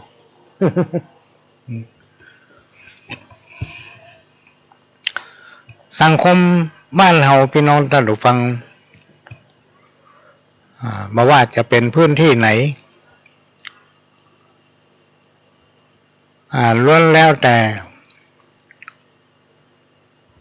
เป็นสังคมที่ผสมบอกว่าจะเป็นคนจีนก็มีแขกก็มีฝรั่งก็มีคนลาวก็มีเขมรก็มีขมุก็มี เป็นพี่น้องคนไทยก็มีเป็นพี่น้องพม่าก็มีจีนห่อพี่น้องบนที่สูงลงมาอยู่ทางล่างทางลุ่มก็นับนะเรื่องแต่มีชาติตระกูลบัดเสมอกันสูงก็มีต่ำก็มีและก็มีสติปัญญานี่บัทัดเทียมกันเป็นผลจากกรรมครูบาอาจารย์ท่านกล่าวว่าในอดีตชาติปางก่อนทั้งหมดที่ทำเฮาได้ปะได้พบถึงวันเนี่ยเทวบุตรเทวดาปรารถนาที่จะมาเกิดเป็นมนุษย์เพราะมนุษย์นั้นสามารถทำปั้มเป็นปารมีทำบุญทำคุณงามความดีอย่างได้หมดเพื่อจะไปลบล้างผลของกรรมและก็เป็นการสร้างสมบารมีบุญของเราเก่านักขึ้น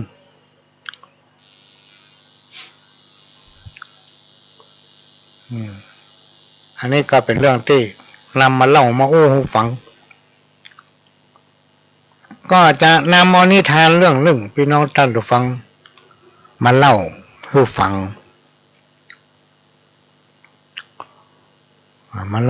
ว่าในการครั้งหนึ่งนั้นมาแล้ว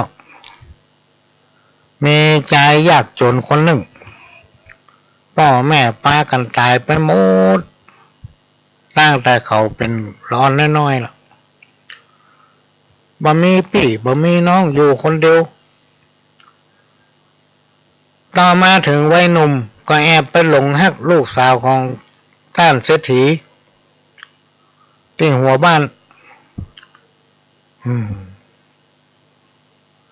แต่เนื่องจากว่าตนเองนั้นมีฐานะยากจนคิดจะไปเป็นลูกเขยของท่านเศรษฐีคิดจะไปครอบครองลูกสาวของเปิ้น วันนี้บักกึดการหยังพี่น้องท่านผู้ฟังบักกึดการหยังกึดว่าจะเนี่ยจะได้ให้ตนเองได้เป็นลูกเขยของท่านเศรษฐีมีวันหนึ่งได้เดินทางไปใต้หมู่บ้านไปพบปะกับหญิงชราท่านหนึ่งแล้วก็เล่าเรื่องความในใจของตนเองให้ยายผู้นั้นฟัง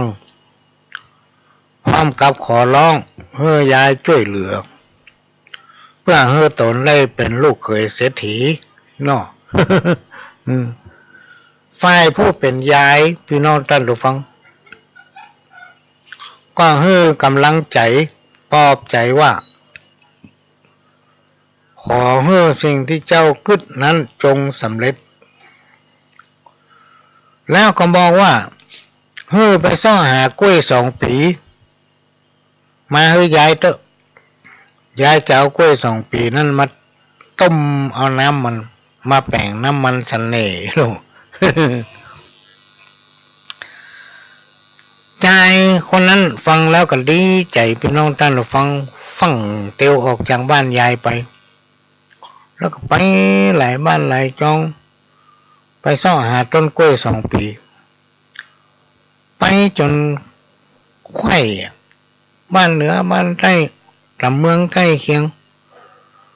ไปหากล้วย2 ปีแต่เขาหาบ่ปะเวลาล่วงเลยไปหลายวันหลายเดือนพี่น้องท่านผู้ฟังก็ยังหากล้วย2 ปีบ่ปะก็ปีกมาหายายว่าหาถึงบ่ปะแต่ไปทั่วบ้านทั่วเมืองลำเมืองใกล้เคียงก็ไปมาละซ่องหากล้วย2 ปีถึงมียายก็บอกว่าถ้าอย่างนั้นเจ้าจะต้องซ่องหาต้นกล้วยมาปลูกคนเดียวละพี่น้องต้องเอาต้นกล้วยมาปลูกคนเดียวจากนั้นเขาก็ลายายกลับไปยังบ้านของตนเองตั้งแต่วันนั้นเป็นต้นมาพี่น้องท่านผู้ฟังผู้ชายคนเนี้ยก็เอาต้นกล้วยมาปลูกติ๊กจากต้นเป็น2จาก2เป็น3จาก3เป็น10เป็น20เป็น30เป็นร้อยต้นเมื่อปลูกเสร็จก็เอาขี้งัวขี้ควายมาใส่ธนูบำรุงหดน้ำพรวนดินห้องว่าดูแลเอาใจใส่เป็นพิเศษบรรดาต้นกล้วยตั้งหลายก็ยังไม่ดีแตะดีว่าใหญ่วันใหญ่ขึ้นนะตันอกตันใจเริ่มออกปีแต่มีปีเดียวพี่น้องท่านผู้ฟังบ่มีต้นกล้วยต้นใดออกปีสองปี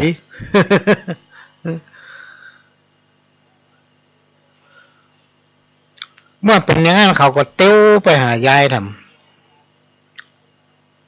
ยายก็บอกว่า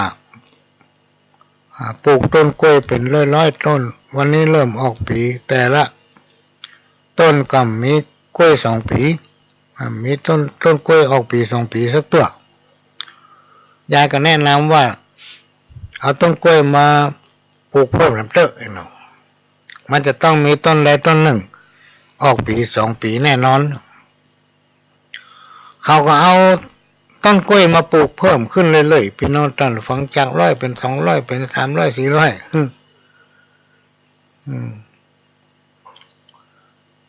จนว่ากล้วยทุกต้นออกปีออกลูก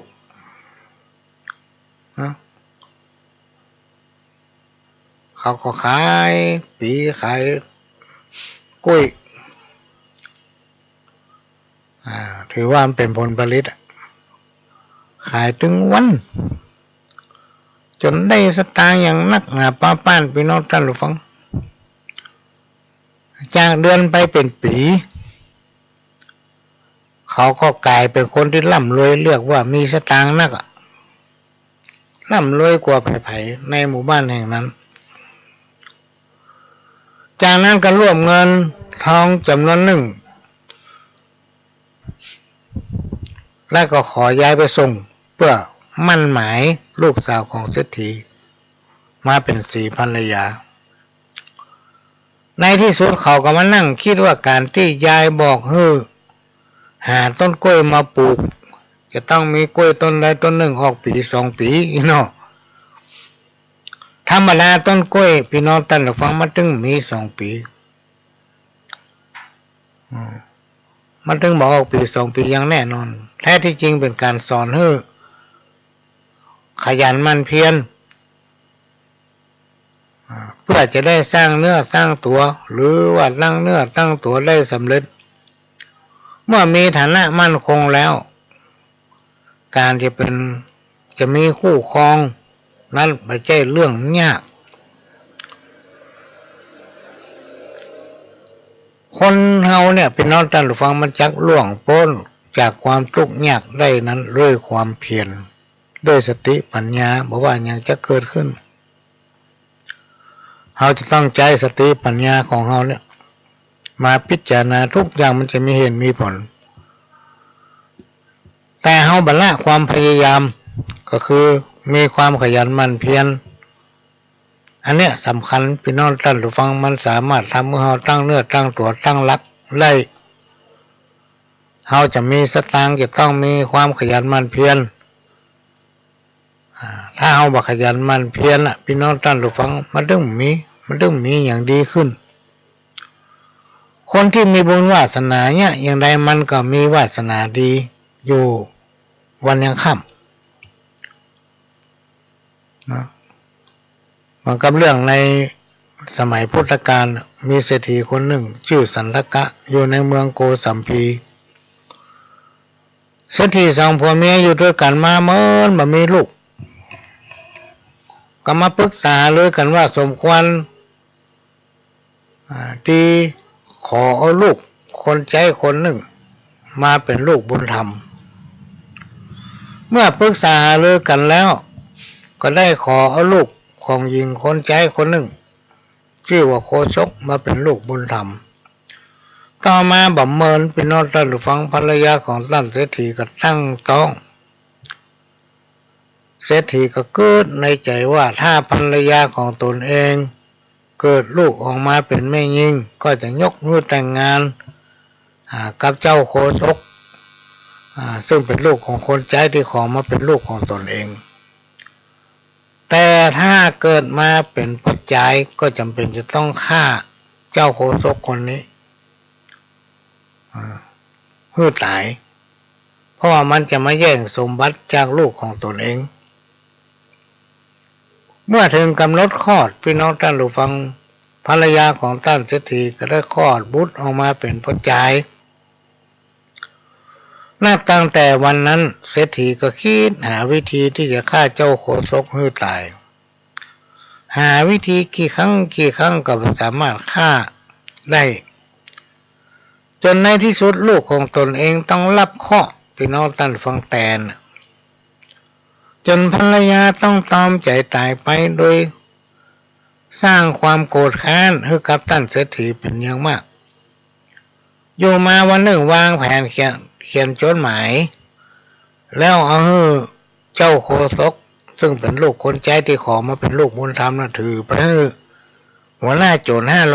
500ซึ่งหัวหน้าโจรลัก500นี่เป็นนักฆ่าพี่น้องท่านผู้ฟังเจ้าโคชกก็นำเอาจดหมายฉบับนั้นไปออกจากบ้านจากเมืองไปในขณะที่เดินทางไปถึงบ้านของโจร500นั้นพอดีโจร500ไปอยู่ปะลูกสาวเปิ้นซึ่งลูกสาวของโจร500นี่เป็นเนื้อคู่ของเจ้าโคชกเนี่ยมาตั้งแต่อดีตชาติเมื่อลูกสาวของโจร500ได้รับจดหมายก็เปิดอ่านด้านในเกิดอยู่ในใจว่ามันเป็นไปได้อย่างใดเนาะ เพราะด้านในจดหมายนะพี่น้องท่านผู้ฟังเขียนว่าถ้าได้อ่านจดหมายนี้แล้วถ้าปะพอใจคนเนี้ยปะมาเจ้าเฮือฆ่ามาเจ้า ปะแมลงเฮือฆ่าแมลงปะเวลาไหนเฮือฆ่าเวลานั้นเมื่อลูกสาวของโจร500ได้อ่านแล้วก็มีความรู้สึกอินดูสงสารโดยอำนาจแห่งบุพเพสันนิวาสนางจึงปลอมจดหมายทำไมว่าเมื่อได้รับจดหมายนี้แล้วเฮ้ยเจ้าโคชกแต่งงานกับบุตรธิดาของเจ้าทันที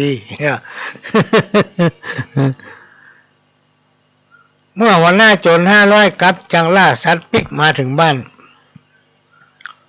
ได้อ่านจดหมายพี่น้องท่านผู้ฟังพออ่านจดหมายจบก็ฟังจัดแจงจัดพิธีแต่งงานให้บุตรสาวกับเจ้าโคชก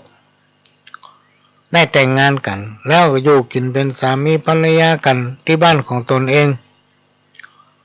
เมื่อเศรษฐีหู้ข่าวก็โกรธแค้นเป็นอย่างมากแกล้งป่วยเพื่อจะหลอกให้เจ้าโคชกไปเยี่ยมแล้วจะจัดการฆ่าให้ตายสั่งให้ฆ่าใจส่งข่าวมาบอกแต่ป้าโคชกป้ากล้าผู้ที่เป็นสีภรรยานางผู้เป็นภรรยาหู้ถึงเล่ห์เหลี่ยมของเศรษฐีจึงเก็บเรื่องเงียบไม่ยอมบอกข่าวนี้ให้กับเจ้าโคชกผู้เป็นสามี ฝ่ายเศรษฐีก็เพิ่มความแค้นขึ้นทำเท่าตัวพี่น้องท่านผู้ฟังเนี่ยกำลังข้อกรรมตัวนี้อยู่แล้วยังเพิ่มกรรมข้อนั้นสร้างบาปกรรมเพิ่มขึ้นเรื่อยๆโดยบ่คิดว่าสิ่งที่ตนทำนั้นเป็นบาปเป็นกรรมเมื่อโคตรนักเข้าก็ล้มป่วยแหละพี่น้องท่านผู้ฟังคนเฮานี่ถ้าจิตบ่งามจิตบ่บริสุทธิ์จิตมีอคติต่อคนอื่นคิดก็จะล่างผ่านคนนั้นคนนี้จะว่าคนนี้งั้นมันมีความสุขในที่สุดก็ต้องล้มป่วยเจ็บเป็นโรคประสาทต้องอ่านเสมอพ่องแก้วเหมือนเงินคำได้มาก็หมดหายืมที่ไหนก็ไม่ได้จะหาที่ไหนก็ไม่ได้เพราะตัวเคยหามาก่อนความทุกข์ก็จะถลองเข้ามาเต็มถึงวัน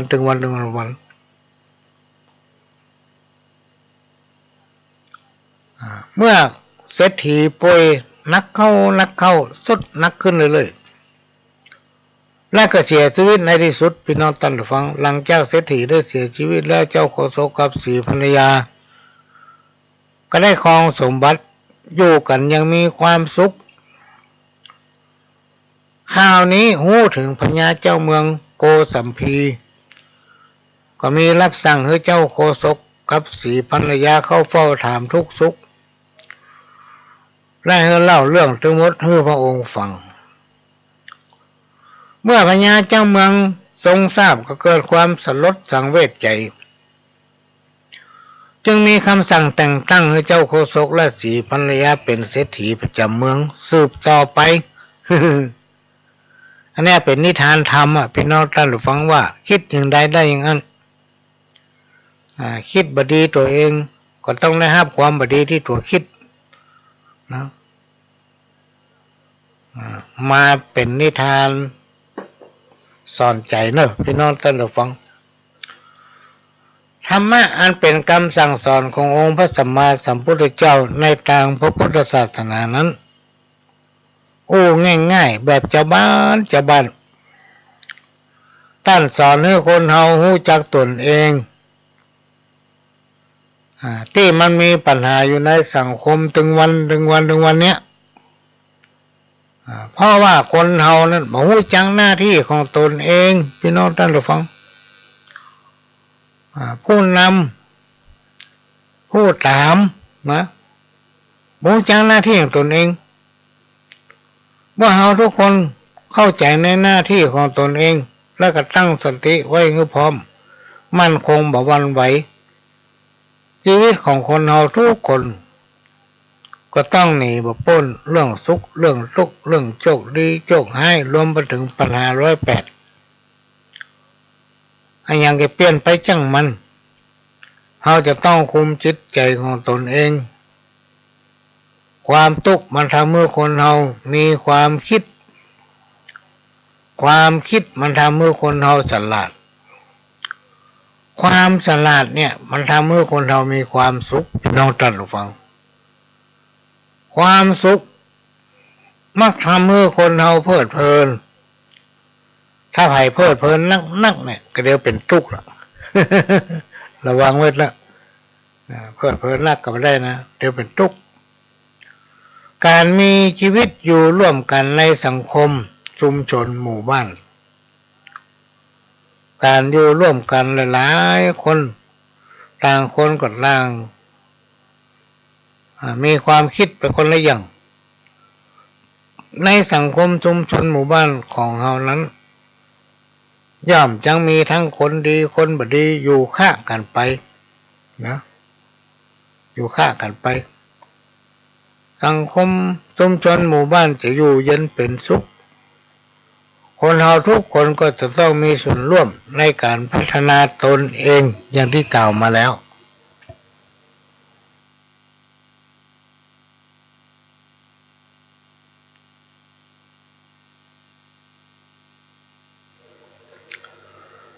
มันถึงเวลาที่เราจะต้องพัฒนาตนเองพี่น้องท่านผู้ฟังแล้วก็พัฒนาครอบครัวของตนเองมันถึงอยู่ม่วนในหมู่บ้านของ คนเฮาทุกคนน่ะพี่น้องท่านผู้ฟังมันจะมีตึงคนดีคนบ่ดีอยู่รวมค่ากันไปมันต้องมีทุกที่วันไหนหากพลาดเผลอทำในสิ่งที่บ่ดีเมื่อรู้ว่ามันบ่ดีก็ต้องหยุดและก็แก้ไข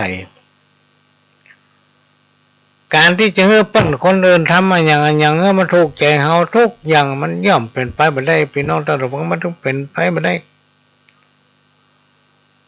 แม้กระทั่งตนเองตัวของเฮาเองจะทำมาอย่างทุกอย่างคือเหมือนใจของคนทั้งหลายทุกคนก็ยังเป็นไปบ่ได้อันนี้เป็นเรื่องที่นำมาฝากมาเล่ามาอู้หูฟังเลยพี่น้องท่านผู้ฟังมาอู้หูฟังขณะนี้พี่น้องท่านผู้ฟังก็กำลังฟังรายการสาระสปะร้อยอันปันเรื่องจากสถานีวิทยุกระจายเสียงพระพุทธศาสนาแห่งชาติและสังคมเคลื่อนเพื่อการศึกษาพระพุทธศาสนาและวัฒนธรรม FM 104.50 เมกะเฮิรตซ์จากวัดฝ่ายหินวัดฝ่ายหินตั้งอยู่หลังมหาวิทยาลัยเชียงใหม่ตำบลตุเทพอำเภอเมืองจังหวัดเชียงใหม่และก็สถานีวิทยุเคลื่อนพัฒนาคุณภาพชีวิตวัดหลวงปะแดงมหาวิหารโดยท่านผู้อำนวยการสถานีและก็สถานีวิทยุ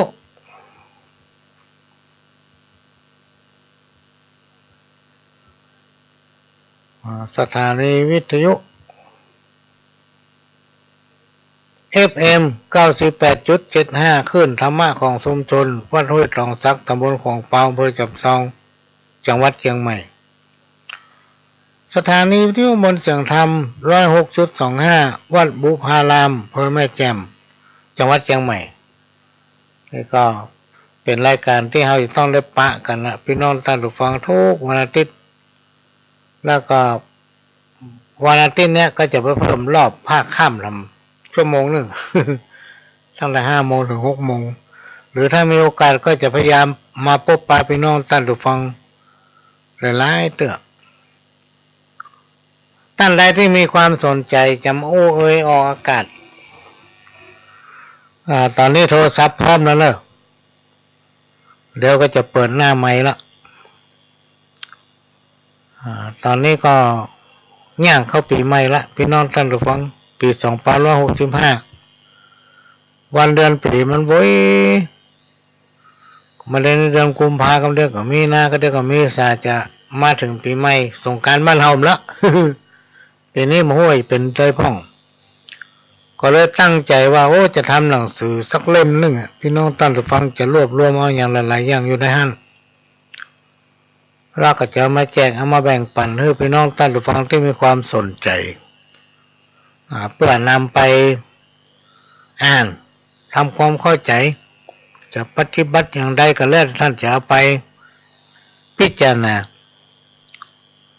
ในหนังสือนั้นก็จะมีหลักธรรมะที่เป็นความจริงเป็นสิ่งบัดตายถ้าเกิดไปพิจารณาอ่านคนเดียวก็จะมาแจกให้แล้วก็ในวันที่10 เมษายน 2565ที่บ้านประหลวงแล้วก็ที่ลานพระพุทธรูปปางประธานพรก็จะมีการทำบุญถวายเพลพี่น้องท่านผู้ฟังเพื่อเจ้าทิศผลบุญให้กับผู้อุปถัมภ์องค์อุปถัมภ์ลานธรรมพระพุทธรูปปางประธานพรในสมัยที่เพิ่นยังมีชีวิตอยู่ก็คือหลวงพ่อพระครูโสพลบุญญาภรณ์หรือว่าตุลุงทองตุจกอดีตเจ้าวาดวัดโสพนารามอดีตเจ้าคณะอำเภอแม่ริมเชียงใหม่ซึ่งเป็นพระนักเทศน์ชื่อดังในสมัยก่อนที่ท่านยังมีชีวิตอยู่นั้นท่านก็ได้ให้การทนุบำรุงในการก่อสร้างลานธรรมพระพุทธรูปปางประธานพรรวมไปถึงการก่อเกิดโครงการวิถีธรรมนำชุมชนในตำบลสะเสื่อในปีนั้นหลังจาก ท่านได้มรณภาพไปตอนนี้สรีระของหลวงพ่อตั้นก็ยังตั้งอยู่ที่วัดโสภณารามเนอะพี่น้องท่านผู้ฟังยังไม่ได้พระราชทานพระหลวงก็เลยจะทำบุญในวันที่10 เมษายนก็จะมีการถวายเพลพระถวายเครื่องสังเวยและเครื่องสักการะกับครูบาอาจารย์ของพระหลวงอธิบาทนี่แล้วก็จะลงไปทำพิธีที่ลานธรรมพระพุทธรูปปางประธานพรเพื่อถวายให้กับหลวงพ่อเปิ้ลแล้วก็พระอาจารย์ลำองค์นึงก็คือพระอาจารย์รุ่งโรจน์มุนินโทซึ่งเป็นพี่เป็นน้องในญาติธรรมหรอกแกอาพาธก็มาจำวัดอยู่ที่ข้างลานธรรมพระพุทธรูปปางประธานพรพอพระหลวงเกษียณพี่น้องท่านผู้ฟังท่านก็ถึงแก่มรณภาพโดยทางคณะสงฆ์โดยการนำของเจ้าคณะอำเภอเวียงพะเป้าก็ได้เคลื่อนนำเอาสรีระร่างของพระอาจารย์รุ่งโรจน์มุนินโทนี่ไปตั้งบำเพ็ญบุญที่วัดพระธาตุดอยเวียงห้อในคณะที่ตั้งอยู่ตั้งก็ได้มีดำริแล้วก็ได้หาเจ้าภาพเจ้าสถามาร่วมสร้างพระพุทธรูปพระเจ้าตันใจขึ้น1 องค์ความสูงน่าจะประมาณสัก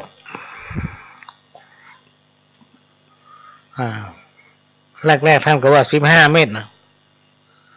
น่าจะถึงพี่น้องท่านผู้ฟังเพราะหน้าตั้งมันก็15 เมตรละเป็นพระพุทธรูปพระเจ้าตันใจก็เลยต้องทำพิธีถวายข้าวปลาอาหารที่ลานธรรมในวันที่10 เมษายนเสร็จแล้วก็ขึ้นมาที่บ้านพระหลวงนี่ที่บ้านนี้ก็จะมีการถวายเครื่องสังเวยครูบาอาจารย์ท่อนนี้เจ้าที่เทปาฮัก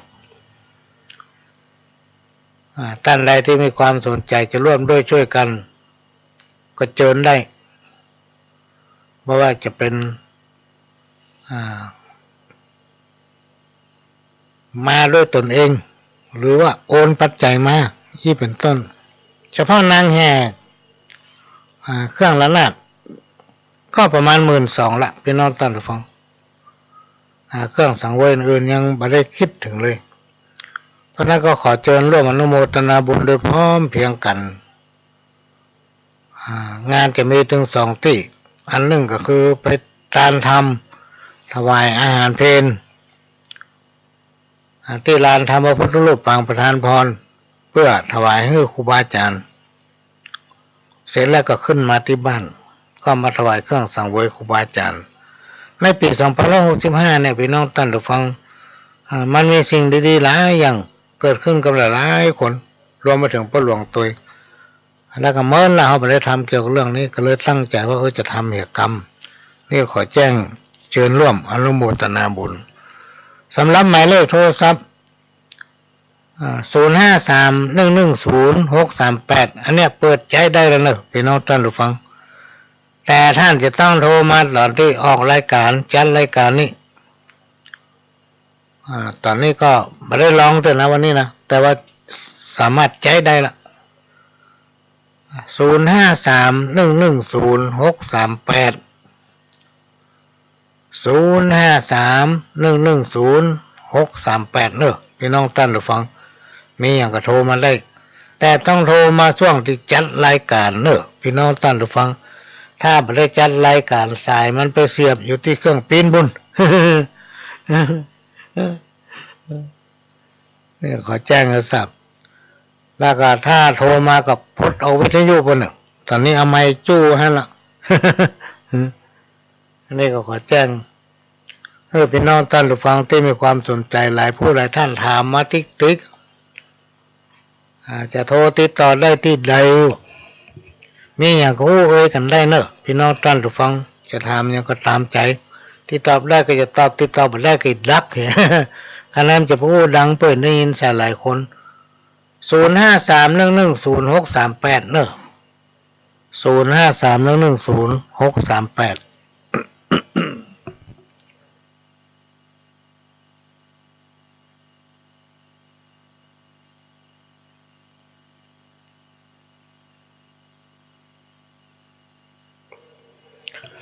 มีอยู่ตั้นหนึ่งพี่น้องตั้นผู้ฟังมาถามว่าป้อไปเนี่ยจะได้ไปที่ไหนไผก็ฮู้จักเห็นว่าตกประเสี่ยงว่ะป้อไปเนี่ยได้น่ะไปที่ไหนไผก็ฮู้จักเห็นหมดว่ะ เพราะว่าในตอบมาได้เว้ยเนาะตึงวันเนี่ยพี่น้องตั้นผู้ฟังมีหลายผู้หลายท่านถามไปตั้งใดมหันสักเตื้อว่ะเวลาเป็นส่วนใหญ่นี่พระหลวงก็จะอยู่บนบ้านเนี่ยอยู่ในบ้านของพระหลวงเนี่ยพระบดีจำปะพี่น้องท่านฟังท่านมีความจำเป็นพระหลวงก็ไปไหนว่าไผบ่ต้องมาเชิญไปกินข้าวให้นิ่มไป หลายๆคนถามกันแล้วเขามาฟังว่าไปกินนั่นกินนี่ปะพระหลวงว่างพังก้อไอ้เนาะบ่เคยหันนะบ่หันโพในคำแล้วไอ้เนาะ ไปโพที่ไหนพี่น้องท่านฟังก็อยู่ในห้องในบ้านตัวเก่าวันก็ต้องแยกการทำงานถ้าบ่เขียนหนังสือก็ตัดจอตัดตรงพระหลวงจะทำเกี่ยวกับกิจกรรมของล้านนาเนี่ยจะหับลาขัวเพราะว่าจะเป็นสตวงเต่าตั้งสี่ขันตั้งสตวงถอนสตวงปู่จ้าพญานาคเนี่ยสปะพี่น้องท่านฟังที่สามารถทำได้ที่เปิ้นมีสตางค์เปิ้นก็ฮื้อนักที่เปิ้นพอมีสตางค์เปิ้นก็ฮื้อน้อยเอาค่ากันไปมาก็เอาแปลงเตียนน่ะพี่น้องท่านฟังพระหลวงนี่ชอบแปลงเตียนเนาะแล้วคนสมัยยุคปัจจุบันเนี่ยเขาบ่ค่อยเชื่อเรื่องตั้งหลายเหล่านี้เพราะฉะนั้นถ้าเราจะฮื้อไผไปเราต้องมาคิดถึงว่าบ้านเขาอยู่อย่างใดความเป็นอยู่ฐานะเป็นอย่างใดถ้าอยู่ตัวมงคายตึงมาฮื้อเตียนไปเด็ดขาดพี่น้องท่านฟังพ่ออย่างกลัวเอาไปไม่หลายคนที่ต้องประสบปัญหาเนี่ยพี่น้องท่านฟังโดยเฉพาะช่วงตรุษจีนที่ผ่านมาเนี่ยถ้าใครติดตามข่าวตามเตียนแล้วจนไหม้บ้านเป็นหลังพี่น้องท่านฟังเพราะฉะนั้นสิ่งตั้งหลายที่กล่าวมาเนี่ยบางอย่างมันก็ดีนะบางอย่างมันก็ฮื้อโทษถ้าเราประมาทเพราะฉะนั้นเราต้องบ่ประมาท0531100638เนอะพี่น้องท่านผู้ฟังก็จดไว้บอกต่อๆกันไปบางคนจะโทรหาก็กลัวคนอื่นฮู้กลัวคนอื่นได้ยินจิกันอยู่มึงยิ่งโทรมึงโทรแน่ จากสถานที่วิทยุเครื่องเดียวคนฟังเป็น10นะจับสันติก็เอาไปห้อยตามกลางต้งห้อยตามส่วนลำไยส่วนพริกปล่อยผู้หลวงตั้งแดดนะหน้ากันเดียวก็เป็นวัดกันเดียวก็หายใจว่าค่อยลงในช่วงนี้พี่น้องท่านผู้ฟังมันเป็นภาวะที่เราจะต้องช่วยกันระมัดระวังอย่างโดยเฉพาะโรคที่มันมากับอากาศก็คือไวรัสโควิดมันไม่ใช่มีกับบ้านเรานะพี่น้องท่านผู้ฟังมันมีทั่วไปทั่วโลกนะแต่ถ้าเราไปกลัวมันเนี่ยเอาไปวิตกกับมันตึงไปได้กินอย่างแน่นอนยิ่งเอาหัวเศรษฐกิจมันเป็นอย่างเงี้ยพี่น้องท่านผู้ฟังอันนั้นก็แป้งอันนี้ก็แป้งเพราะอย่างเพราะมันมาจากอย่างตั้งหลายเราเนี่ยจะเนี่ยการกับบุคคลสะดวกนะก็เลยเนี่ยพ่องเนี่ยย่างแต่ว่าเราต้องกินถึงวันน่ะเพราะนั้นก็ระมัดระวังรักษาสุขภาพของภัยของมันทางด้านการใช้จ่ายก็ประมาณตนใช้ในสิ่งที่มันจำเป็นเพราะภาวะอย่างเงี้ยพี่น้องท่านผู้ฟังมันก็ยากนะมาให้บดีภัยก็ช่วยไปได้ท่านจะไปโจมว่าโอ้คนนั้นก็มันคนนี้ก็มันเนี่ยก็ตั้งคนตั้งกลัวเนาะตั้งคนตั้งกลัวถ้าภัยฉีดยาแล้วครบสารจำนวนที่เพิ่นกล่าวไว้2 เข็ม 3 เข็มเวลาไปติดไป8มันก็ไปถึงกับตายแต่ถ้าไผ่ไม่ได้ฉีดเลยเนี่ยอันตรายเนอะพี่น้องท่านผู้ฟังและลักษณะของในยุคปัจจุบันเนี่ยสังคมของคนหมู่หลายเนี่ยเวลาไปไหนมาไหนเนี่ยไอก็ไม่ได้นะกันไอเขาพอหน้าละ มันลั่งเหตุการณ์เนาะยิ่งถ้าเอาไปโรงพยาบาลก็ดีไปที่ไหนก็ดีหมอจะถามเป็นอันดับแรกก็คือช่วงนี้ไปที่ไหนมาพ่องเนี่ย เป็นวัดก็ไอ้ก็มีน้ำมูกก็สิ่งที่เพิ่นจะถาม ต้องไปวัดนนทภูมิต้องไปตรวจโน่นตัวนี้ถึงเข้าไปได้เนี่ยตั้งใดก็ปอมันนะพี่น้องท่านผู้ฟังเพราะฉะนั้นเราต้องรักษาสุขภาพของตนเองรักษาสุขภาพของภายของมันอย่างกรมอุตุเป็นแจ้งว่าฝนจะตกโน่นแต่ว่านี่ที่บ้านของพ่อหลวงนี่ตกหนักขนาดเลยช่วงเวลาที่เข้ารายการ4 โมงฝนตกมันตกหนักกำเดียวกันยังล่ะแล้วมาข้ามปิกตกทำไมตั้งสถานีของวัดฝ่ายเห็นก็ตกเหมือนกันแต่มันฝนลักนอกแผ่นดินลายเนี่ยได้ยินหลวงพ่อมันเอิ้นบอกช่วงนี้จะมีฝนพี่น้องท่านผู้ฟังภาคเหนือของเราตอนบนเนี่ยจะมีฝนรวมมาถึงภาคกลางภาคใต้แล้วก็ตอนล่างภาคเหนือตอนล่างก็จะมีฝนมีน้ำก็ให้ระมัดระวังมันอาจจะมีลมมีฟ้าผ่ามีอย่างตัวอะไรที่มันล่อแหลมพี่น้องท่านผู้ฟังในยุคสมัยก่อนเนี่ยเขานึกย้อนไปสมัยเขาเป็นละอ่อนคำว่าฟ้าผ่าเนี่ยฟ้าเนี่ยมันเคยผ่าคนพี่น้องท่านผู้ฟังมันมีฟ้าผ่าคนนะถ้าในปีไหนมีสายมันพาดเผลอไปฟาดคนเนี่ยปีหน้าเพราะว่าคึดกับอุบาทเนี่ยพี่น้องท่านผู้ฟังมันมาหันเป็นตัวเป็นติ้นนะแต่ถ้าผ่านไปโดนคำว่าคึดไปโดนอุบาทเนี่ยมันรักษาเนี่ยเป็นอย่างเนี่ยพี่น้องท่านผู้ฟังกินยาก็มาหายไปสิทธิ์ยาก็มาหายไปนวดก็แล้วไปฝังเข็มก็ได้เพราะมันโดนอุบาทกับคึดเนี่ยเหมือนกันนะเหมือนกันเจ็บเป็นอย่างแล้วหายเนี่ยมันบ่ค่อยหายลักษณะของฝนตกซึ่งจะว่าฝนหนาวก็มันน่าใจมันตกลงฤดูมันไม่ใช่ฤดูกาลที่มันจะตกปกติธรรมดาเนี่ยเป็นนอกท่านผู้ฟังปลายเดือนธันวาฝนจะตกหนักไปจนถึงวันที่11-12 มกราคมนี่ฝนตกหนักขนาด